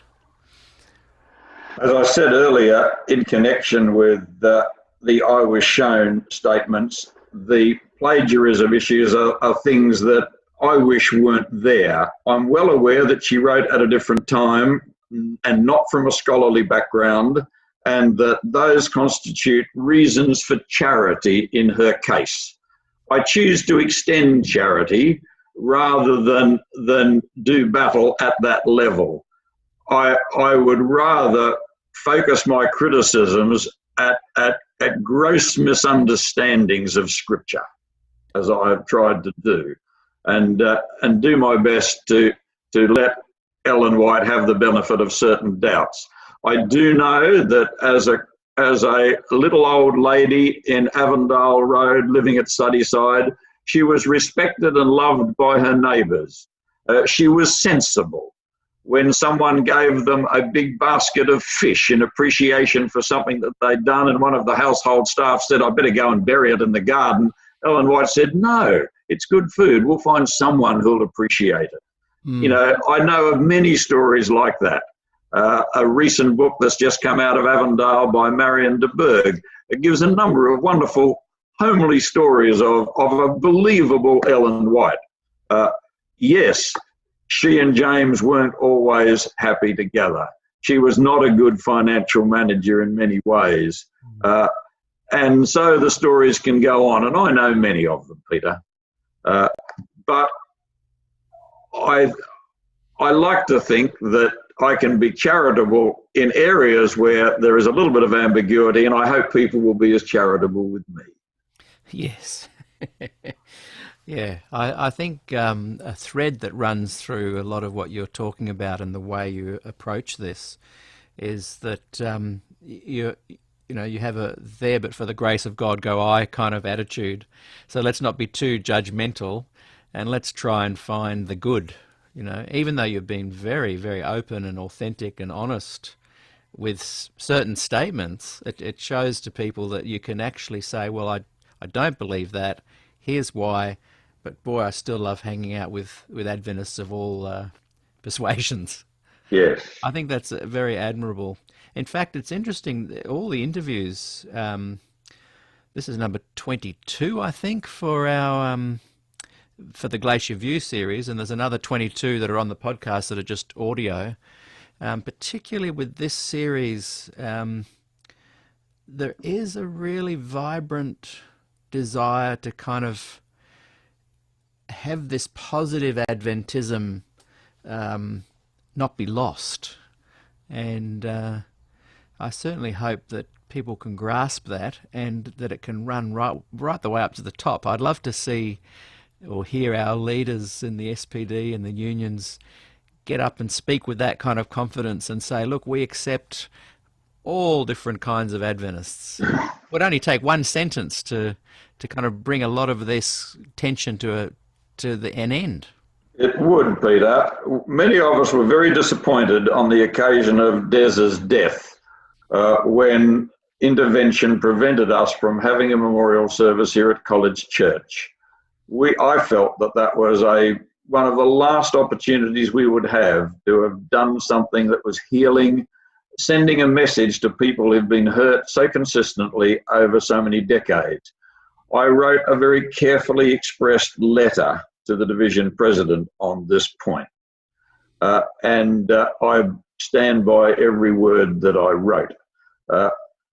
So many people have been hurt, and it wouldn't take a whole lot to just give a little bit more of a sense of ownership on the part of people who think issues but cannot reconcile themselves to certain traditional perspectives.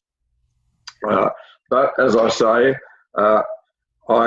I look for the day, but I don't hold my breath.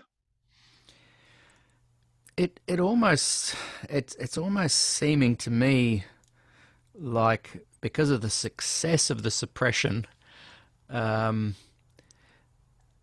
there's going to be a time where your generation dies out and the powers that be will have even more ability just to kind of hide away these kind of viewpoints. I've heard that there's a document being written about Adventism in the Pacific, and there's no reference to Des Ford or Glacier View. It's like a massive cover-up, and yet when I interviewed Dr. Bill Johnson, he said that he feels that maybe Glacier View was the most significant crisis since 1888, and possibly even more of a crisis than that. So it needs to be honestly talked about, but boy, it worries me when I see top-level leadership succeeding in their ability to suppress all this stuff. What kind of advice can you offer to young people that want to kind of carry the torch of this positivity you share, but are feeling like they're told not to kind of express their views on Adventist soil? Peter, that's a hard question, but I would urge them to open their Bibles. I would give them the same advice that I tried to take myself. Open your Bibles, talk to people of knowledge and experience, work out for yourself what seems to add up. Don't just take people's word. Don't be in a hurry either to throw things out for the sake of it. Keep what you can keep, but be prepared to dispense with anything that doesn't square up. Yeah, I think that's good advice. There's certainly a lot of power at shutting people down. Like you said, the Des Ford Memorial was, not to be had on Adventist soil. When I organised the Des Ford Day here a couple of years ago, a couple of years before he died, I was told quite forcefully by people that he was not to be on Adventist soil. Your Cottrell story there, a lot of programs I know that you've done over the years have been told not to be on Adventist soil. It's a very effective way of shutting down the dialogue. It's hard for me to, like you said, you can't see it changing. So what gives you a sense of a positive outlook for the future of Adventism? If it's Peter, I going the wrong choose way. I choose optimism. Yeah. I don't think that we have any other option. We're not going to give in. We are going to keep the battle going, not as fifth columnists in any evil sense, but as people who honestly feel that they have something by which the church can learn. So I'm not going to go away. I'm going to stay around, and I'm going to do my best to help. We have tried to do this in forum. I mentioned the week we had with Cottrell. In 1997, following the centenary homecoming at Avondale, we had a day at Castle Hill Church. This was one where we did go against the instruction, and very splendidly, Castle Hill Church elders backed us up. In fact, it was their idea. I wasn't going to ask them, but I was talking to someone at Castle Hill, and they said, let's have it at the church, the Sabbath morning as well as the Sabbath afternoon. Wow. And we'll ask Des to preach or take the Sabbath school lesson. I forget which of the two he did. I think he might have even done both. When was and as that date approached, I was rather nervous as a younger Sydney Adventist Forum president, not wanting to have anyone cave in at the last minute. But I have become aware, even just in the last 5 years, 20 years after the event, of the strength of support on the part of very significant people who are in governance at Castle Hill at that church. One of them, just a little while ago, put his hand on my shoulder and said, Lynden, although you may not have been able to see this, the issue was never in doubt. We were in firm control. And it's true, I wasn't aware of it at the time, but it was a great day. Jill gave us an afternoon meeting on the human interest story. It was so well received. It was a great day. And one of the elders at that church came up to me afterwards, someone whom I had known about but never spoken, and said to me as he congratulated me for the meeting, said, Lynden, I've long harboured a theory on how we should manage the church. We should hire a 747 and fly all the administrators to heaven, and then get on with the job of doing it ourselves. Oh dear. I like it. Do you think I know what I was going to say. Did the pressure to not have the memorial service at Avondale just come from local churches, or was it conference, or was it union, or was it right from the top? It's never been stated where it was, Peter. I think I know, but I'm not going to say because I could be making a mistake, and I'm rather too careful for that. But you actually got a letter from the SPD. Is that what you said before? You wrote to him? No, the letter came from the SPD, that is most definitely, or the communication to Ray Rowenfeld came from the SPD. Yeah. Of that I have looked at. But you're saying the pressure came from the pressure would almost certainly have come initially from somewhere else. Yeah, okay.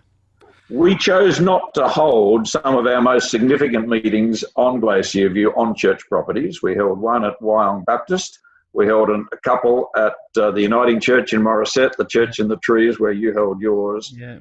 And some of those were great events. We had a meeting on October 22, 2005 at Epping Boys High, an all-day event. And that was great. A paper from Norm Young, a paper from Arthur Patrick, a sermon from Des, and a panel in the afternoon where Des and Arthur and Alwyn Salem participated. Wow. And that was the only occasion on which Alwyn spoke openly about his opinions on Glacier View. Sadly, he passed away not so long after that. So we were so glad that we have his answers recorded on that occasion. Because he was one of the ones on the 10-point document, wasn't he? The kind of No, he wasn't on the 10-point document. I don't think. Norm Young knows who they all were. He did mention them in the interview. I can't recall who. Did Norm mention to you that he contacted his fellow authors only not that long after the whole business, right, the ones that were still alive, and asked them which points they had personally contributed to? Right, he did. And did he tell you about this? No, well, he did. He didn't say that, but he did say that he'd done these two, someone else had done these two, and someone else had done. Right. Yeah. Very fascinatingly, when he contacted these guys, not a single one of his respondents could remember the point that they had contributed. I found that fascinating. I wonder if they all felt they'd been thrown under the bus a little bit. Perhaps they did. Yeah. I just want to ask you a little bit about the years you've had with the Adventist Forum, and you've also inspired me to make contact with Rose Power, and she might let me use some of these recordings and put them on the podcast later on, just to have it out there for people to kind of be able to listen and not just have them sitting in an archive somewhere. I have personal copies of them, Peter, too, if you need them anytime. Yeah. Let's do lunch very soon and do an exchange. A lot of the meetings that we did with Des were videoed. Yes. And they're up on Des Ford's website. So a lot of the programs in which I speak are available out there to watch already. Great. Yeah. Well, Jill, who I know is watching, she might be able to put some links up.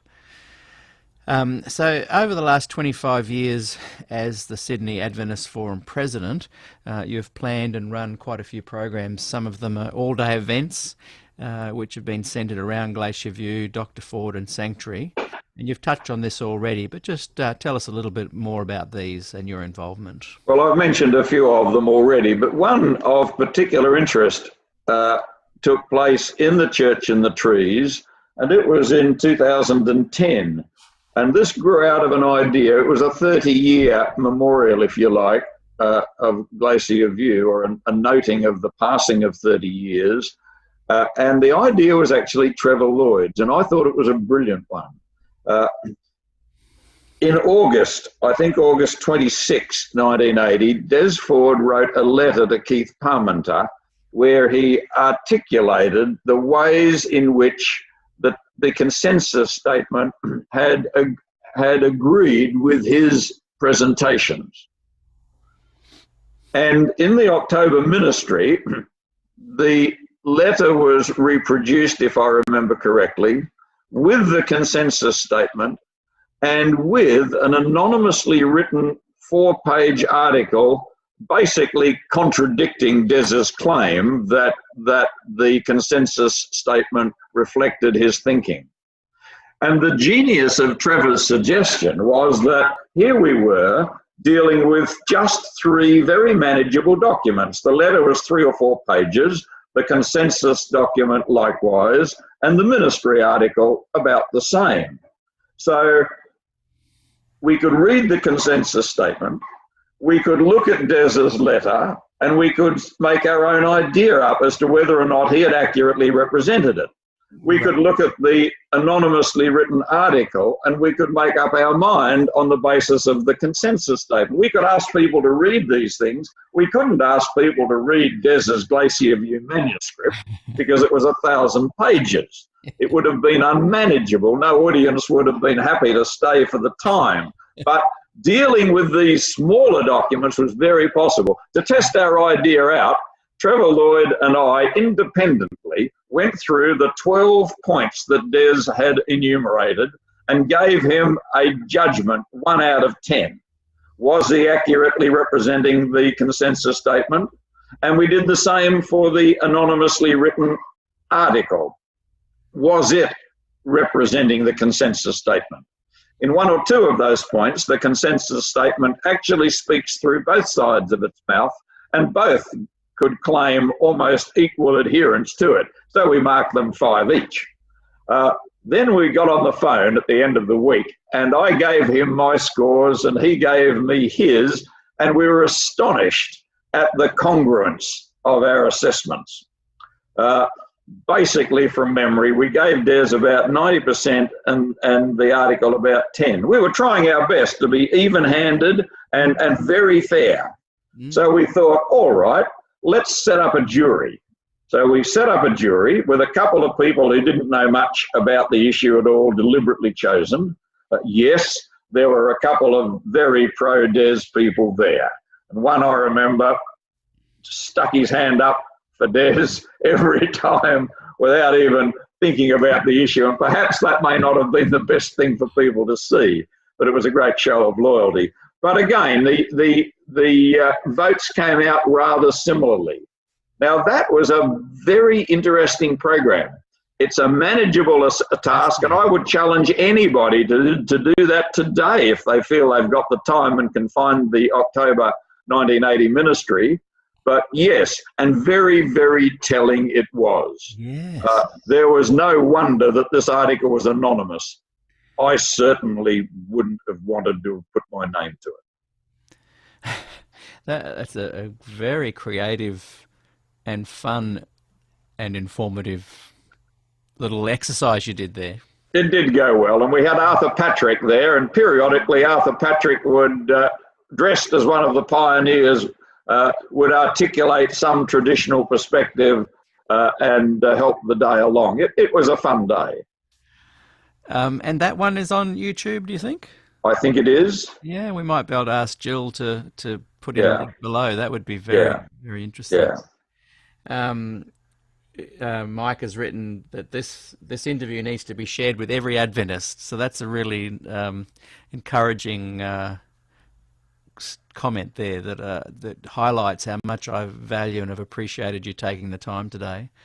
And I think now that we've kind of got a bit of a platform and we're creating a resource here for people to look back on, I'm hoping that I can grab some of these interviews and programs and put them up as part of the actual SDAQ&A program, if that's all right.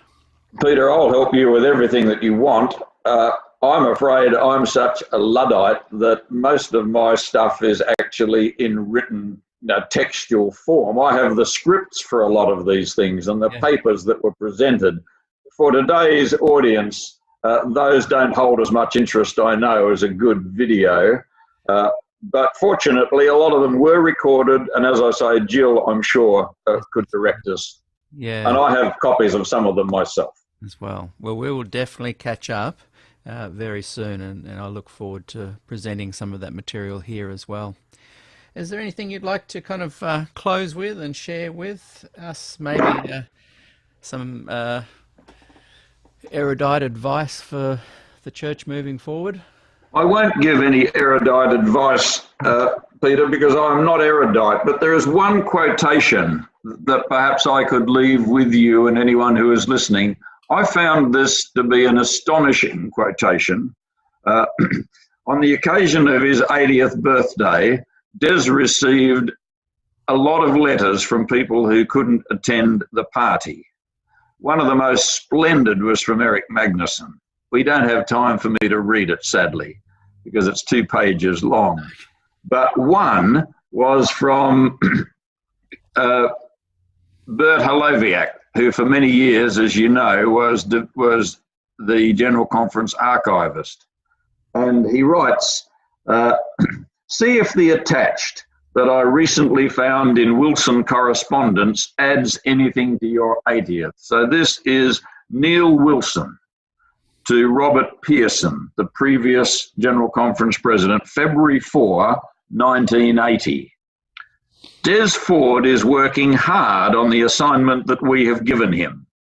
But basically, the whole matter revolves around his understanding of the role and work of Ellen White.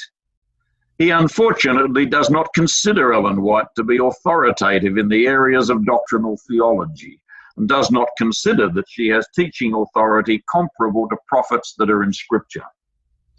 We hope that he will be able to adjust his thinking and to see that it is impossible to limit Ellen White's inspiration and accord her something less than that which is intended when the Lord chooses a human vessel to be an extension of his self-revelation.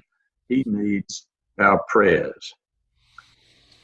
Now that explains, I think, explains why Glacier View went wrong, as simply as anything else does. Yeah. The fact is that when it comes to sanctuary, great minds over at least 100 years of Adventism have struggled to do it on the basis of the text and admitted defeat. People like Prescott, people like Conradi, people like Fletcher, people like Des Ford. And although I don't put myself in that kind of category, people like me, I couldn't do it. And many of these people were people who devoted their lives to the church and its ministry and were happy to do it and had so much more to contribute. So it's sad. Yeah. Well, that's an incredible document there.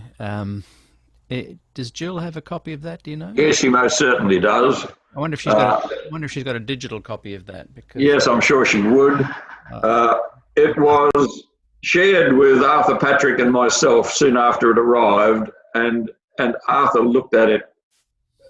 It was difficult to shock Arthur, but he was a bit surprised. He carefully worked that statement into one of his papers about 6 or 8 months later. Wow. So that it was out there. I've used it a few times since. Others have as well, I know. And you only read a short part of it too. I read all the quote that he sent. But that wasn't all the letter. No, that's just the excerpt, yeah. Right, yes. But the whole... But it does show that the issue was Ellen White. Yes, yeah. And what date was that again? That was February 1980.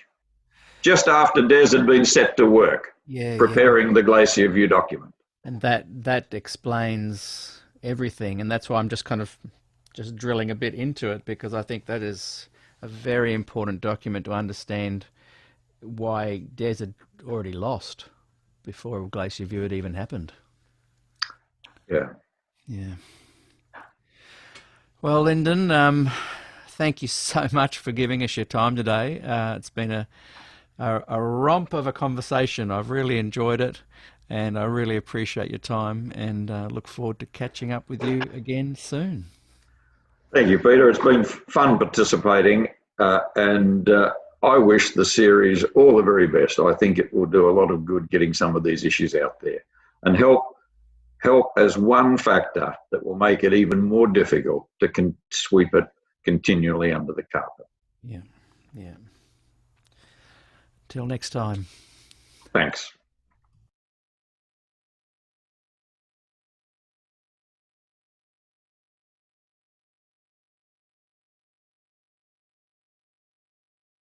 Wow, what an amazing conversation that was. Wonderful. Yeah, incredible. It's interesting watching and by the way, those listening on the podcast, we are now back in 2025, episode 15. Sorry, season 15, episode 7. And we've just watched and listened to the interview with Dr. Lynden Rogers, which was number 23 in season 2.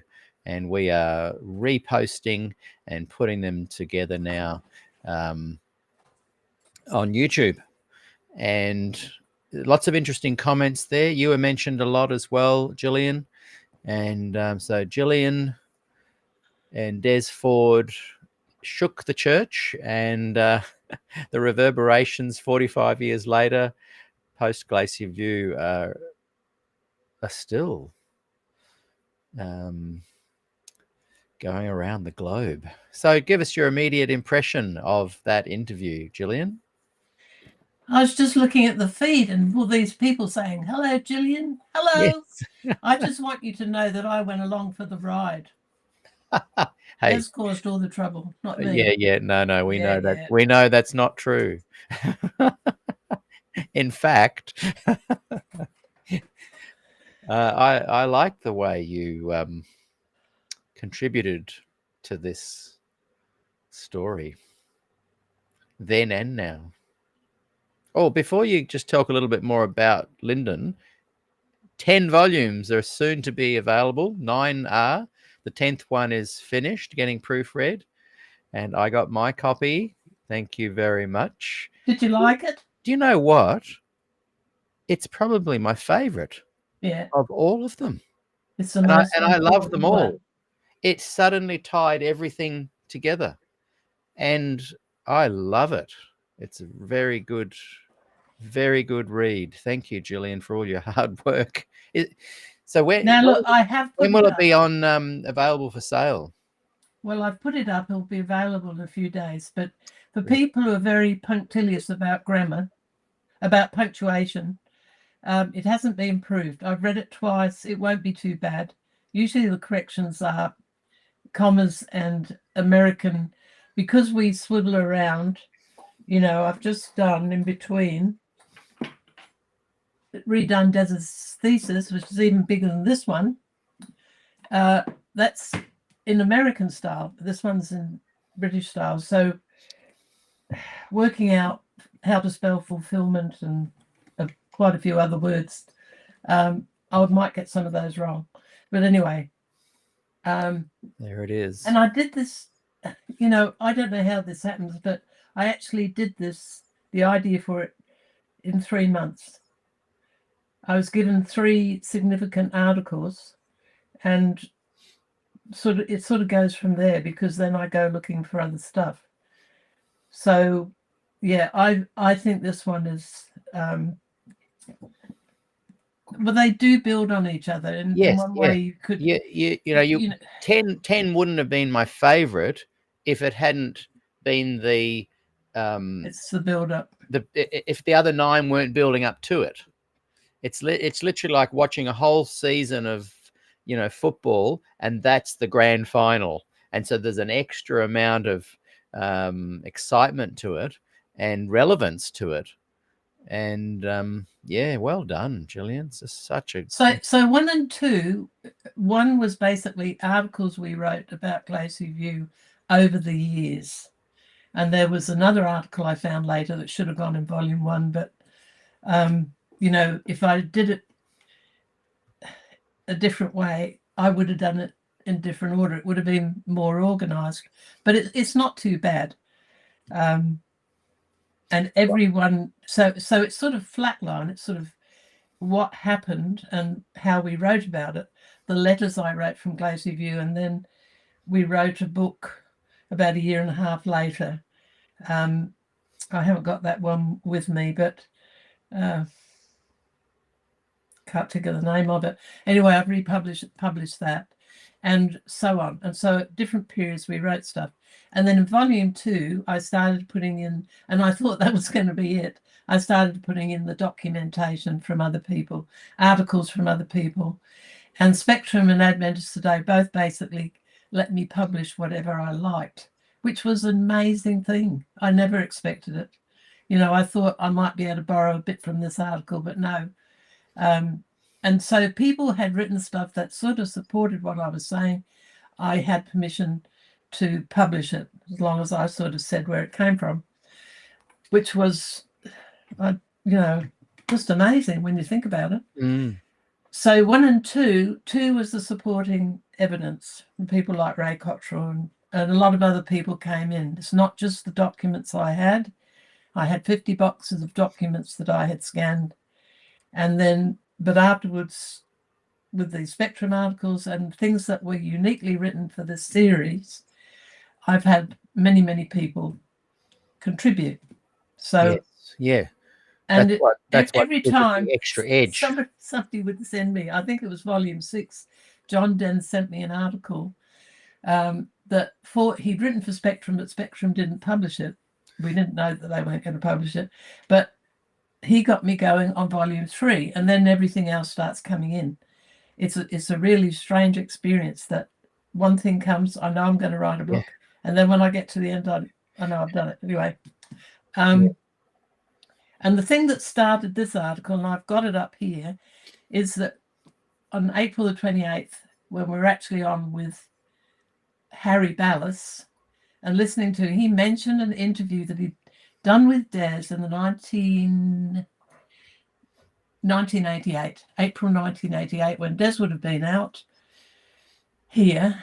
And he sent it with his PhD, with all these ministers who got put out.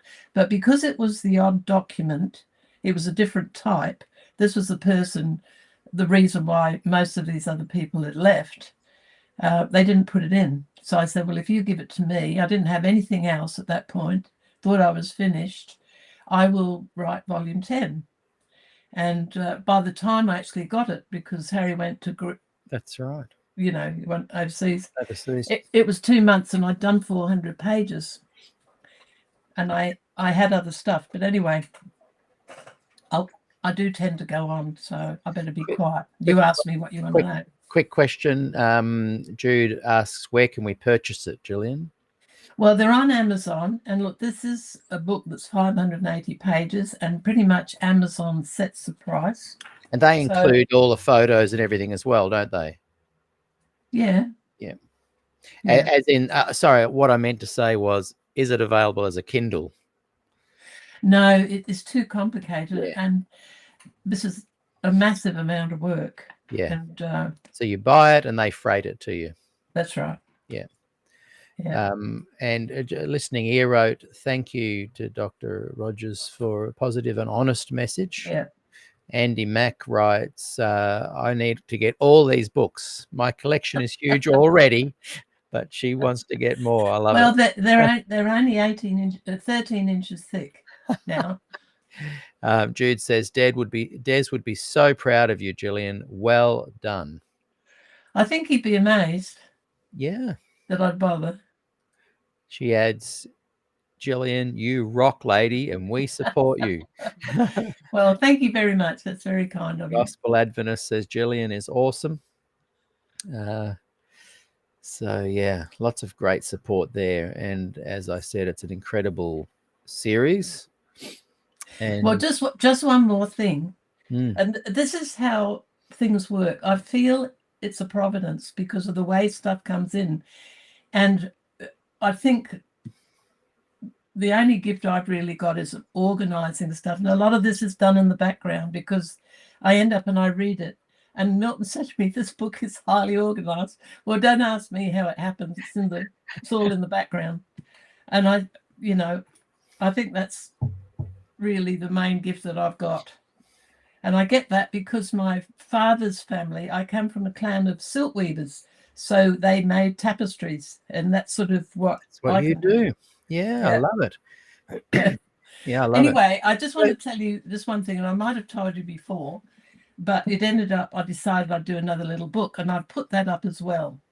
Yes. So that will be, I'll be sending you one next week. And that's the vowelless one, you mean? Yeah. Yes. Vowelless, Yes. etc. Etc. I can't wait. So for let that me just tell you a little I bit need about it that before book. next Wednesday because that's my next show is going to be about grieve, and I need information. All right. Well, I can send you his paper. Yeah. Yeah. I've And got that is something to in read. volume 10. Half Yeah. of what's in this little Oh, book I've yes, done, that's right. half of In this little fact, you've book got a really great section on all the New Zealand dissidents, and you list all of them. And well, I some of them. enjoyed reading that. Yeah, not all of them, about 6 of them, maybe 6 or 7. Right. And then Monica Vowles is another one. Yeah. And anyway, so what happened, I haven't been in contact with Harry before volume 10. And then on your show, he mentioned about this interview. This Yeah. interview is different because there's a speaking to a peer. You know, Harry's gone up in the world. Yeah. Des speaks differently to him than he might do in Yeah. another situation in Yeah. public. So it's a very interesting interview. And Yeah. Des's attitude, I won't have time to read it today, but sometime I should come on and read this interview with you. Yeah. So we'll do that another day. Yes. But anyway, this other book. So what happens is I'm talking, and I've mentioned this before, I'll try and do it fast. Harry gives me this interview, and after that I'm writing to Harry because suddenly, I get given this other article about a man called Walter Gustav Drain, and his name is Wally Drain. It's an unfortunate name, but he's German. It's a German name. And he's one of these New Zealanders in the mid 1950s. He's put out of the church. He's come to the same conclusions as Grieve and has taught to Grieve, and Grieve has come over in the middle of 1955. And Grieve's already in trouble, and they're in trouble on the same stuff, but Wally Drain has come to it by his own reading. He's like Des. He's an idealist and he's a great reader outside the church and loves the gospel, but he's caught up on it, and there are people in the local church who go after him. So he gets put out very unceremoniously, not given any proper reason. So the story's told in volume 10, but I've also put it in this little book because it's sort of a neat set. So because of that Wally Drain article, then I started looking at Grieve, and I knew from what Des had told me, he said Grieve was correct in what he said, but he was very bitter. Now, like Walter Ray to the power of 10. But when you know the stories and the background, how they got treated, you can understand it. There are not many like Des who had an absolutely supernatural attitude of forgiveness. I mean, I lived with him for 50 years. I was with him when he died. It was out of this world, the way he treated people who treated him despite it. But not everybody was able to do that. That was sort of different. So Des wouldn't have liked that about Grieve, but he agreed with him. Interesting. So anyway, while I'm talking to Mary Trim, and she's told me about another ministry that got put out that I've never heard of, Neil Smith in New Zealand, about the time of Grieve. So I'm talking to Harry, who's just come back from Greece, and I tell him what Mary's told me. He said, "Oh, I know him." And then he tells me that he's got all these North New Zealand notes and so on. And I'm sure I've told you about this before, but anyway. So he sorts out all the 1955 to 56, and there's 6 people in there who got put out, you know, in that year in New Zealand. And so anyway, and then Mary says to me, oh, my husband's half aunt had a husband who left the church, but she couldn't remember her single name, a married name, or his name, and so on. But gradually talking to her, because she'd had 2 serious fractures, so I was talking to her more often than I might have. She gradually got a name, and then off I went. And I've done this biography, which I really did because of you, because when you started reading that out, I thought, oh, I better do a biography. Yeah. And I've done more since I talked to you, and I've put all the sources in an appendix. So Yeah. it's quite impressive. And the reason for that, well, I'll tell you the reason behind it, why these documents are so important. Because as a historian, these articles have been on Truth and Fables. I doubt very few people have read them because they don't know who the Vowlesses are. That's right. Wouldn't even begin to search. They have to stumble across it. And there's thousands of... So I've taken them out. I've published them so they're nicer and so on. But I've also put them in their setting. Now you know that she was actually the one behind it, and that I found out something since I wrote the book, but the source is there, that when she went to America from Avondale, she was on the boat with a party, and W.H. Branson, the General Conference president, was on the boat. She would have talked to him. Yes. Of course, and then she goes to America and she talks to all the leaders, Leroy, Froome, and she names them, and also Willie White. So it's a very special document. She's asking them questions, and she realizes when she leaves Avondale, goes back because her mother's sickening to New Zealand, and then meets this man who's an independent Adventist who keeps the Sabbath, who's become a minister and has been preaching for the church. She asks him to go to the local library and study all this stuff. And she finds out that all these leaders they were uncomfortable talking to her, but they were not only evasive, they lied to her, because he went through great controversy and saw how it had been changed. Anyway, that's all I'm going to say about that.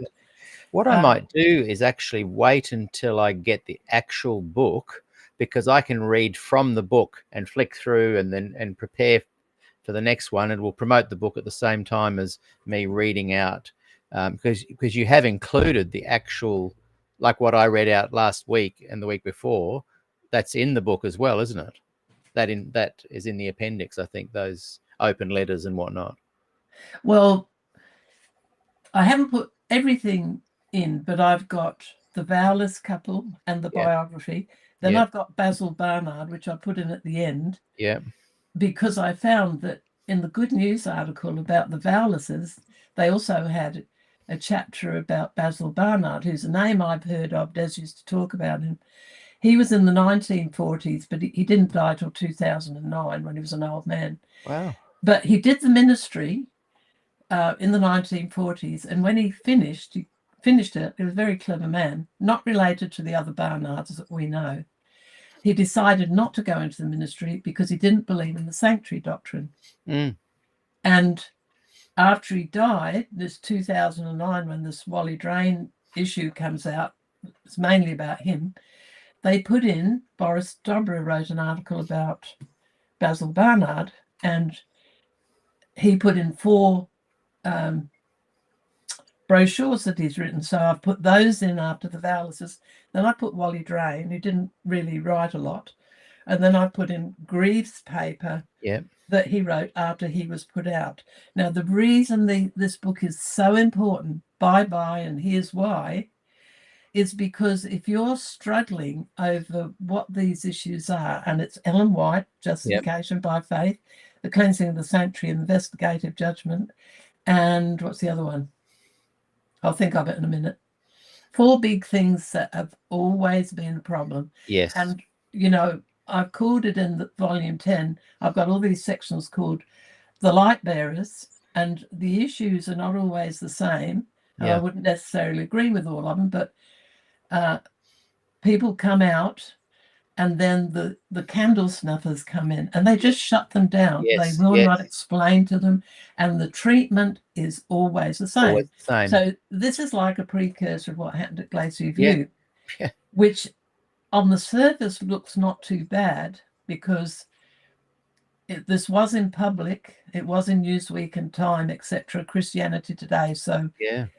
the church had to be very careful. But when you see all the documentations and you do what I've done and put it all together, you know, I didn't know all this when I started. It's going to be essential reading because of those things you just said. I can't wait. I'm going to somehow get my, what do they call? I'm going to become an affiliate of that sale of that thing, and I'm going to promote the heck out of it, and that way I'll get 5 cents every sale. And I've told you, Milton Hook, I called him every day when I was doing this book, because he's been my main mentor. I've had other people who've helped me for particular things, like John Rose here in England and so on. Incredibly helpful. I couldn't have done it without them. Yeah. But Milton says this area, and I sent it to Gilbert. See, I really don't care about selling these books because I just pay it all in tax. For some reason, it puts me in the tax bracket. I pretty much pay whatever I earn in tax. Yeah. I make back the payments for the Australian government, you know, for his buying that You cover your house. costs. You cover your costs and then pay the tax. No, I don't cover my costs. Oh, okay. And I've sent out thousands of dollars of books. So I put my money where my mouth is. And I don't ask people to give me money because it's a nuisance. I haven't got time. Yeah. So, you know, anyway, what was I talking about before I interrupted myself? The importance of the book. The importance of the book is the time it was written, the clarity it was written. So it's the 30s and the 50s. Oh, yeah. And Milton is saying and I sent it to Gilbert. That's the last thing I said. And Gilbert wrote to me and he said, I'm so swamped because he's coming out here to the forum on the 20th. It's in 2 weeks, 2 or 3 weeks. Wow, that's I Yeah, forgot I'd love about to that. come down, but I won't be able to do it. Oh, I forgot. Where's it going to be held? I think it's at Avondale. Wow, on Advent. And look, go in and help them with doing the recording because it's always very poor. It is, yeah. And that means that I can't listen to it. It's just really hard. And you know, come all that way for not being able to listen to it. Yeah. Anyway, Gilbert just read one it and he said, this is intriguing because he's never... Sorry, 1 second. I've just got to go out and sort a little trampoline emergency that's happening out there with the I girls. can keep talking. So you keep talking and I'm just going to crank it up here in the studio so I can hear it. I'm only 10 feet away. Continue. Thank you. Okay. All right. If he's going to crank the sound up, I can't talk about Peter, but anyway. So Gilbert said to me he'd never heard of this vowless couple, and Milton hadn't either, but he said this is intriguing, absolutely intriguing. So he's actually, when he presents at the forum, he's going to be talking about, I think it's C.H. Watson, the man who, there's a hall, the Watson Hall at Avondale. He's had a major impact on education, not only in Australia. He brought in the idea of graduate education and accreditation, and was a GC president, the only Australian one that's ever been. And it's around 1929. That's the date he's working on, which is pretty much the date the vowlers is, you know, late 20s and early 30s, but they didn't cross paths. But because of the Depression, I think C.H. Watson, I don't know a huge lot about him, but I believe he saved the church because of the financial stuff he brought in. Anyway, I think that's what Gilbert is going to be talking on. But anyway, as I was saying, the reason that this little book I think is important is because of the similarity of the problems that these people had and the cogency. They're highly intelligent people, and they're able to explain what it was that bothered them in a way. So I've sort of put it in one book. And And as I say, Milton says this is an area, even Grieve, that is not very well studied. And Basil Barnard came from Victoria, so we've got one Australian in there. Otherwise, it's New Zealanders. And as you know, New Zealand is a volcanic country, so that explains, maybe. They're not the only heretics in Australia at the same time. Well, that's in the probably late 50s. You've got Bob Brinsmead. And there's a man in New Zealand who started a new movement, and I won't be able to remember his name because I haven't put him in because he's different to these others. But anyway, let me see, being as I'm here and I'm not scripted.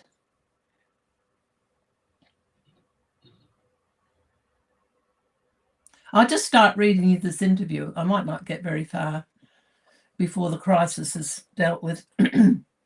So this is Harry Ballas talking to Des. Were you then a victim in an inevitable crisis? Des, well, I'm not certain I would put it that boldly because I didn't have to rush into it, but I was aware of the possibilities, human nature being what it is, and mine being as imperfect or worse as anybody else's at that time. I'd been concerned that the brethren had not played honestly in a number of areas. They'd asked me to write the lesson quarterly, and without even counselling with me, Parmenter had put the kibosh on it. The kibosh is the Jewish word for putting the stopper on it, and paid for, passed by scholars in both countries for political reasons. Parmenter told the church, don't publish it. What was it on? This is the one on the prophets. You know, I'd been asked to write a book with it, which was published, called The Physicians of the Soul. This was the book to go with the lesson quarterly. This included sections on Ellen White. In the book, I mentioned Ellen White sources before Walter Ray had got into that area publicly. I mentioned many of the sources without any antagonism, just on the basis that God never does supernaturally what can be done naturally. But it was Brother Parmenter who put the kibosh on it. No one talked to me about it. I just had the press say, hey, when is it coming out? The leadership sent me around in circles. One person was blamed after another until finally the buck stopped with Brother Parmenter. So I was a bit concerned that the church wasn't playing straight there.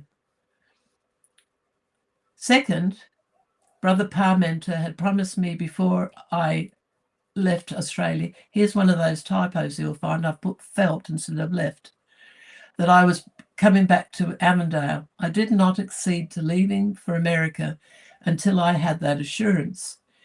That was the basis on which I left. I was coming back to Avondale, and I asked Brother Parmenter before I left. And I understand that if I go, I'm to return to Avondale. He assured me that was so. But he wrote to me while I was at PUC, Jill, October the 30th, 1978, and said it wouldn't be so.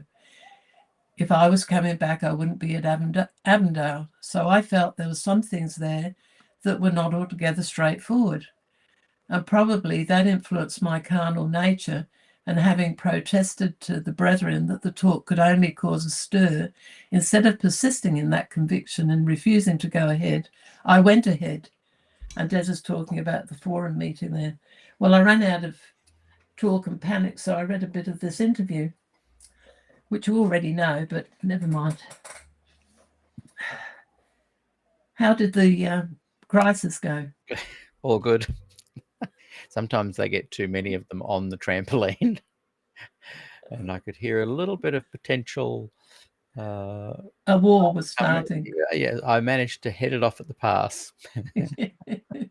I could hear you loud and clear, though. I think Darren next door and the Chooks could hear it too. Yeah.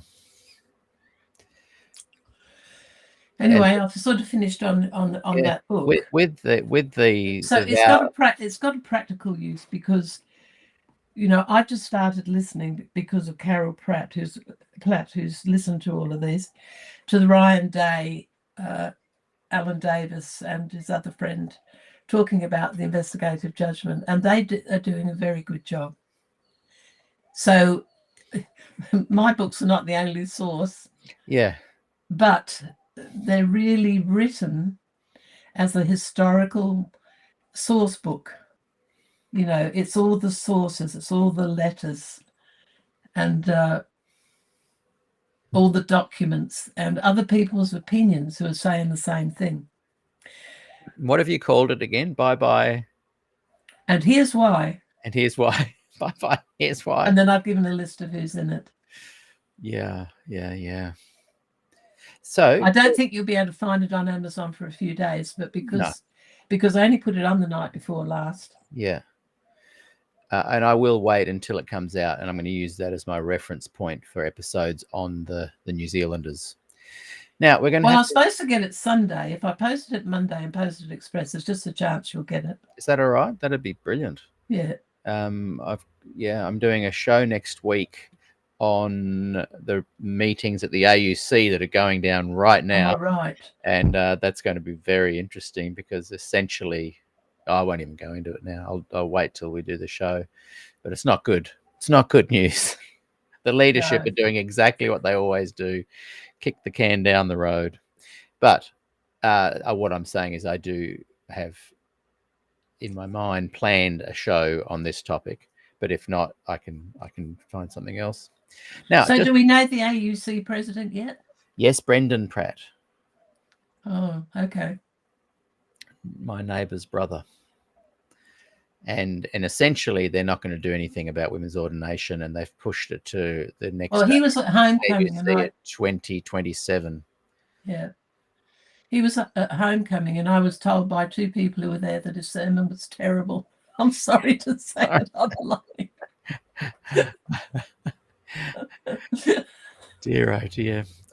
Oh dear, Jill, you're a naughty girl. Naughty girl. I love that the whole 10 volumes is full of that kind of naughtiness. Well, I tell you that really, Robert Wolfgram has read at least 5 of them, and he says what he likes about them is that they're redemptive. Yeah. And look, I could say a lot more. I could be quite nasty about stuff I know, but that's not my purpose. I'm hoping that, you know, there might come a point where change might come, and that these will help, not hinder. Yes, I think influence will come where people can gather around these books and something new. I don't think the church itself is going to ever come around. We're going to have to wrap it up. Got to head off in 5 minutes, but again, that interview we just had with Lynden, what were some of your thoughts going through your mind as you listened to him recounting Glacier View and Des Ford? And he was very articulate, wasn't he? What a great memory. I want to get him back on the show and just talk about it. He was referring to lots of things that you might have on archives and on your YouTube channel that people can go and see even now. Yes, I'd have to go and look. Those things are out. But he was such a good interview. Just share with me your thoughts on what was going through your mind as you were listening. That is one of the best, if not the best, of the talks, because he's so articulate. Yeah, he's so reasonable. He's so Christian. He explains things so very well. Good teacher. Now, Larry Christoffel would be another one. That's one that you should play. Yes, it will. I actually told you that I would pay for that to go on because I'd hate for that to get lost. You better remind me. Shoot me a message quick because people are picking now. I was surprised I couldn't get a sponsor for today. It was my fault in that I only advertised there was a sponsorship space yesterday, but that interview with him is going to go down in history as him being such an interesting interviewee. So Larry Christoffel was the minister at Campbell's Hill when Des went over there about 2008. Yeah, that's a really good one too. Now he was going to be an engineer. He's a Ray Cottrell type who does shorthand.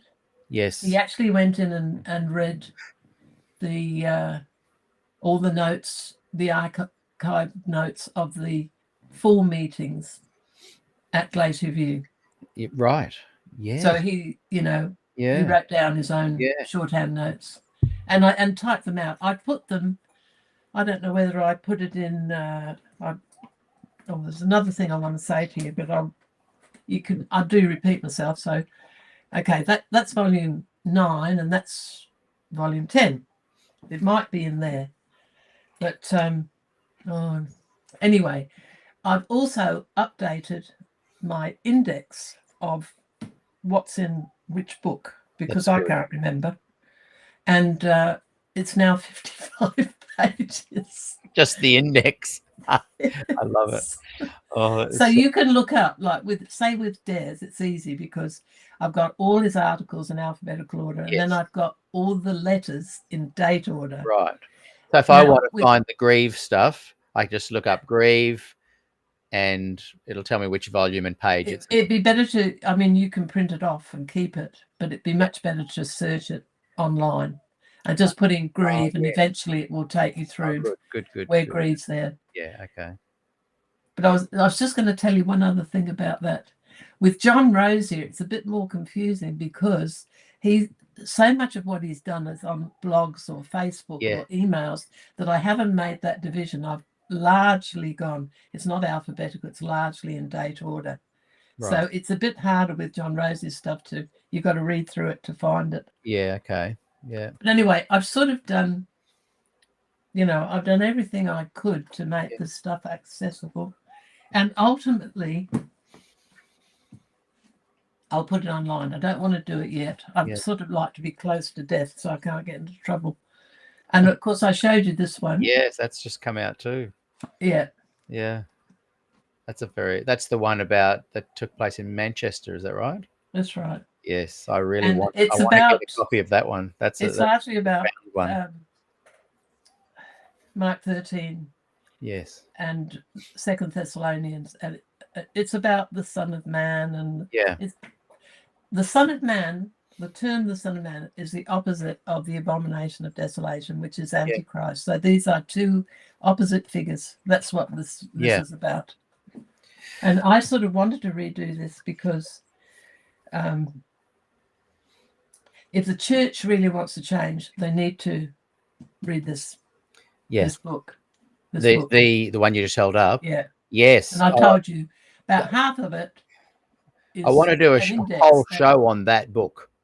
It's so important. You talked about it a few weeks ago when we were having a chat, and on one of the shows, and I thought, oh, there's a little bit of a nugget that needs to be out there. So we'll definitely do a whole show on that. Jude writes, naughty or not, it's the truth. You go for it, I say. Well, it's how I see it. And I live with Des. It's amazing when people ask me stuff, what my mind goes to when you talk to me about it. Yeah. It's just amazing. But I tried to make this, this, of course, is Burnside and Kent took this out and read this, and I'll tell you something funny about that. They called Des a futurist, and somebody just done a PhD in Des not being a futurist. However, Uriah Smith, and therefore George and all the people who followed Uriah Smith, he was the futurist, not Des. So they got it completely wrong. They didn't understand it, and there's a lot of foreign language in here. Yeah. And I've told you, I've translated all the modern languages and Latin, and I got other people to do the Hebrew and Greek. So you've got an index if you don't want to read the book, but you want to know about subjects. I've done that. So this 55-page index, are you saying? No, not 55, 300. It's not the abomination book, the index to your volume 10. Oh, yeah. Where can we see that 55? Well, you have to message me, and I will send it to you on Messenger. Okay. I can. The people who use the books, I usually let them know. But I don't mind doing that because I've got a bit of a break. I may actually be finished, but I never say never. Good. If somebody comes up with an article, Yeah. I'll say, okay, I'll do Yeah. volume 11. And I Yeah. always find stuff. Something. I don't know how And why not? Why not? Now we're going to wrap it up. I did want to say that when I listened 5 years on from that interview, I probably would have pushed back on some things a bit more. But one thing I want to say is people like Lynden, the Cottrells, the guys who put out this book, the Reclaiming the Prophet. These guys, although in my opinion, leadership has still managed to shackle them, but they have found their cultural home within Adventism, and they've got their friends and a community and their support base. I would never say leave to them. Well, you've only got to look at the general conference videos and something recently. Oh, Doug Batchelor was over. It had young people and older people, and everybody looked so happy. And I thought, why make them miserable? Yeah. Be happy in your delusion. And these guys that and a lot of people have been commenting. Let's face it, we're all deluded. We just don't know it. Yeah. We've all got our delusion. We all think we're right. Yeah, but, yeah, exactly. And all I'm trying to do is point out that there are different groups within Adventism that will never gel.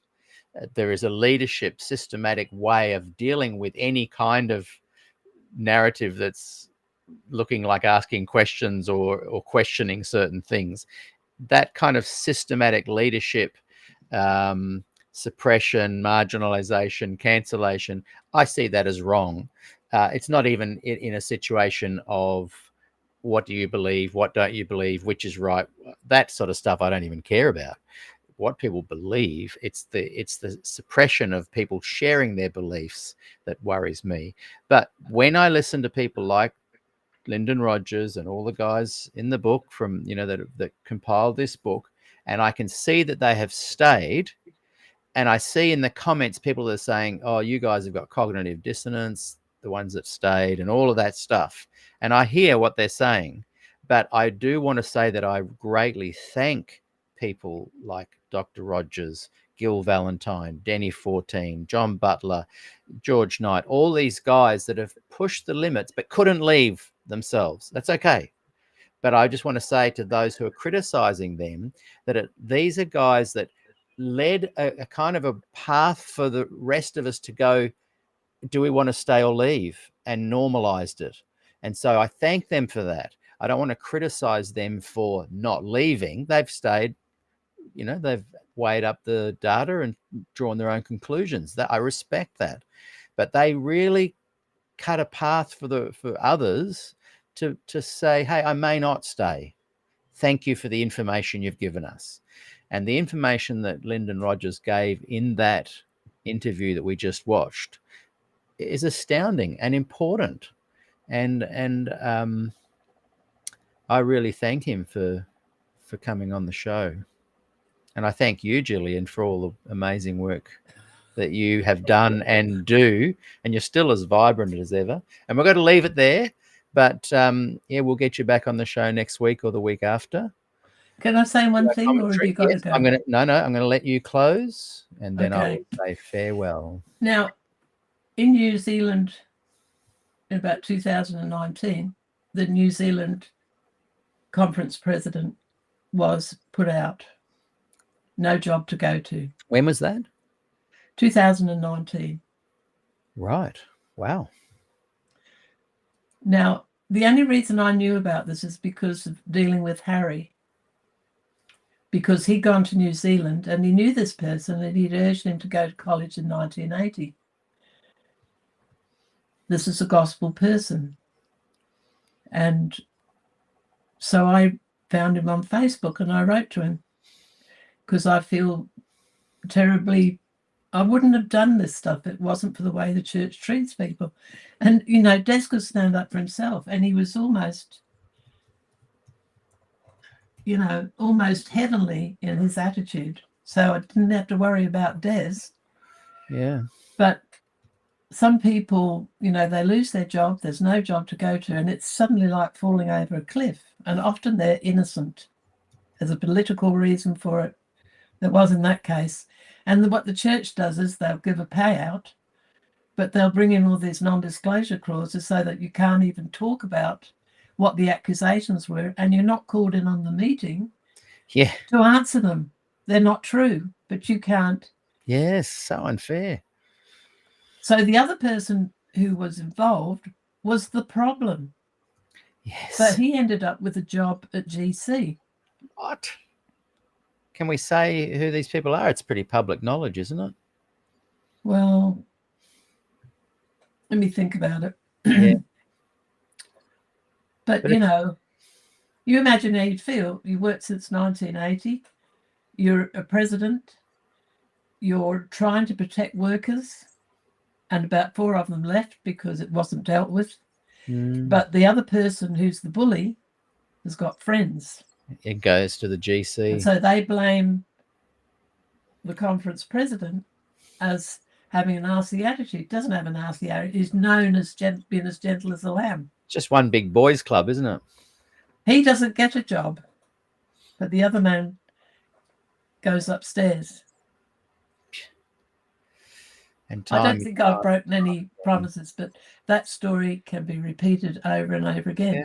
And I told you all of my books started because they put Rose Lee out. That's right. And Yes. I had a contract with her to look after Des's collection, which was done sort of very quietly. And when they kicked her out, the contract was broken. Yes. So I thought, well, Time. they're going to be sorry they did this. Yeah. Yeah. Good. Okay. We'll say farewell. Thank you, everybody, for watching. Thank you again for the donations. It really helps me keep going. Don't forget, Gillian, send me a reminder that yours is the Larry Christopher that episode. All right. And we'll look forward to seeing you all tomorrow, not here on SDAQ&A, over at Good News Fellowship on our YouTube channel. And Jennifer Colburn is our guest presenter tomorrow. You do not want to miss it, but you do need to go to the other channel. It is at YouTube /@ Gospel Good News Fellowship. Until tomorrow, see you all later. See you, Gillian. Bye.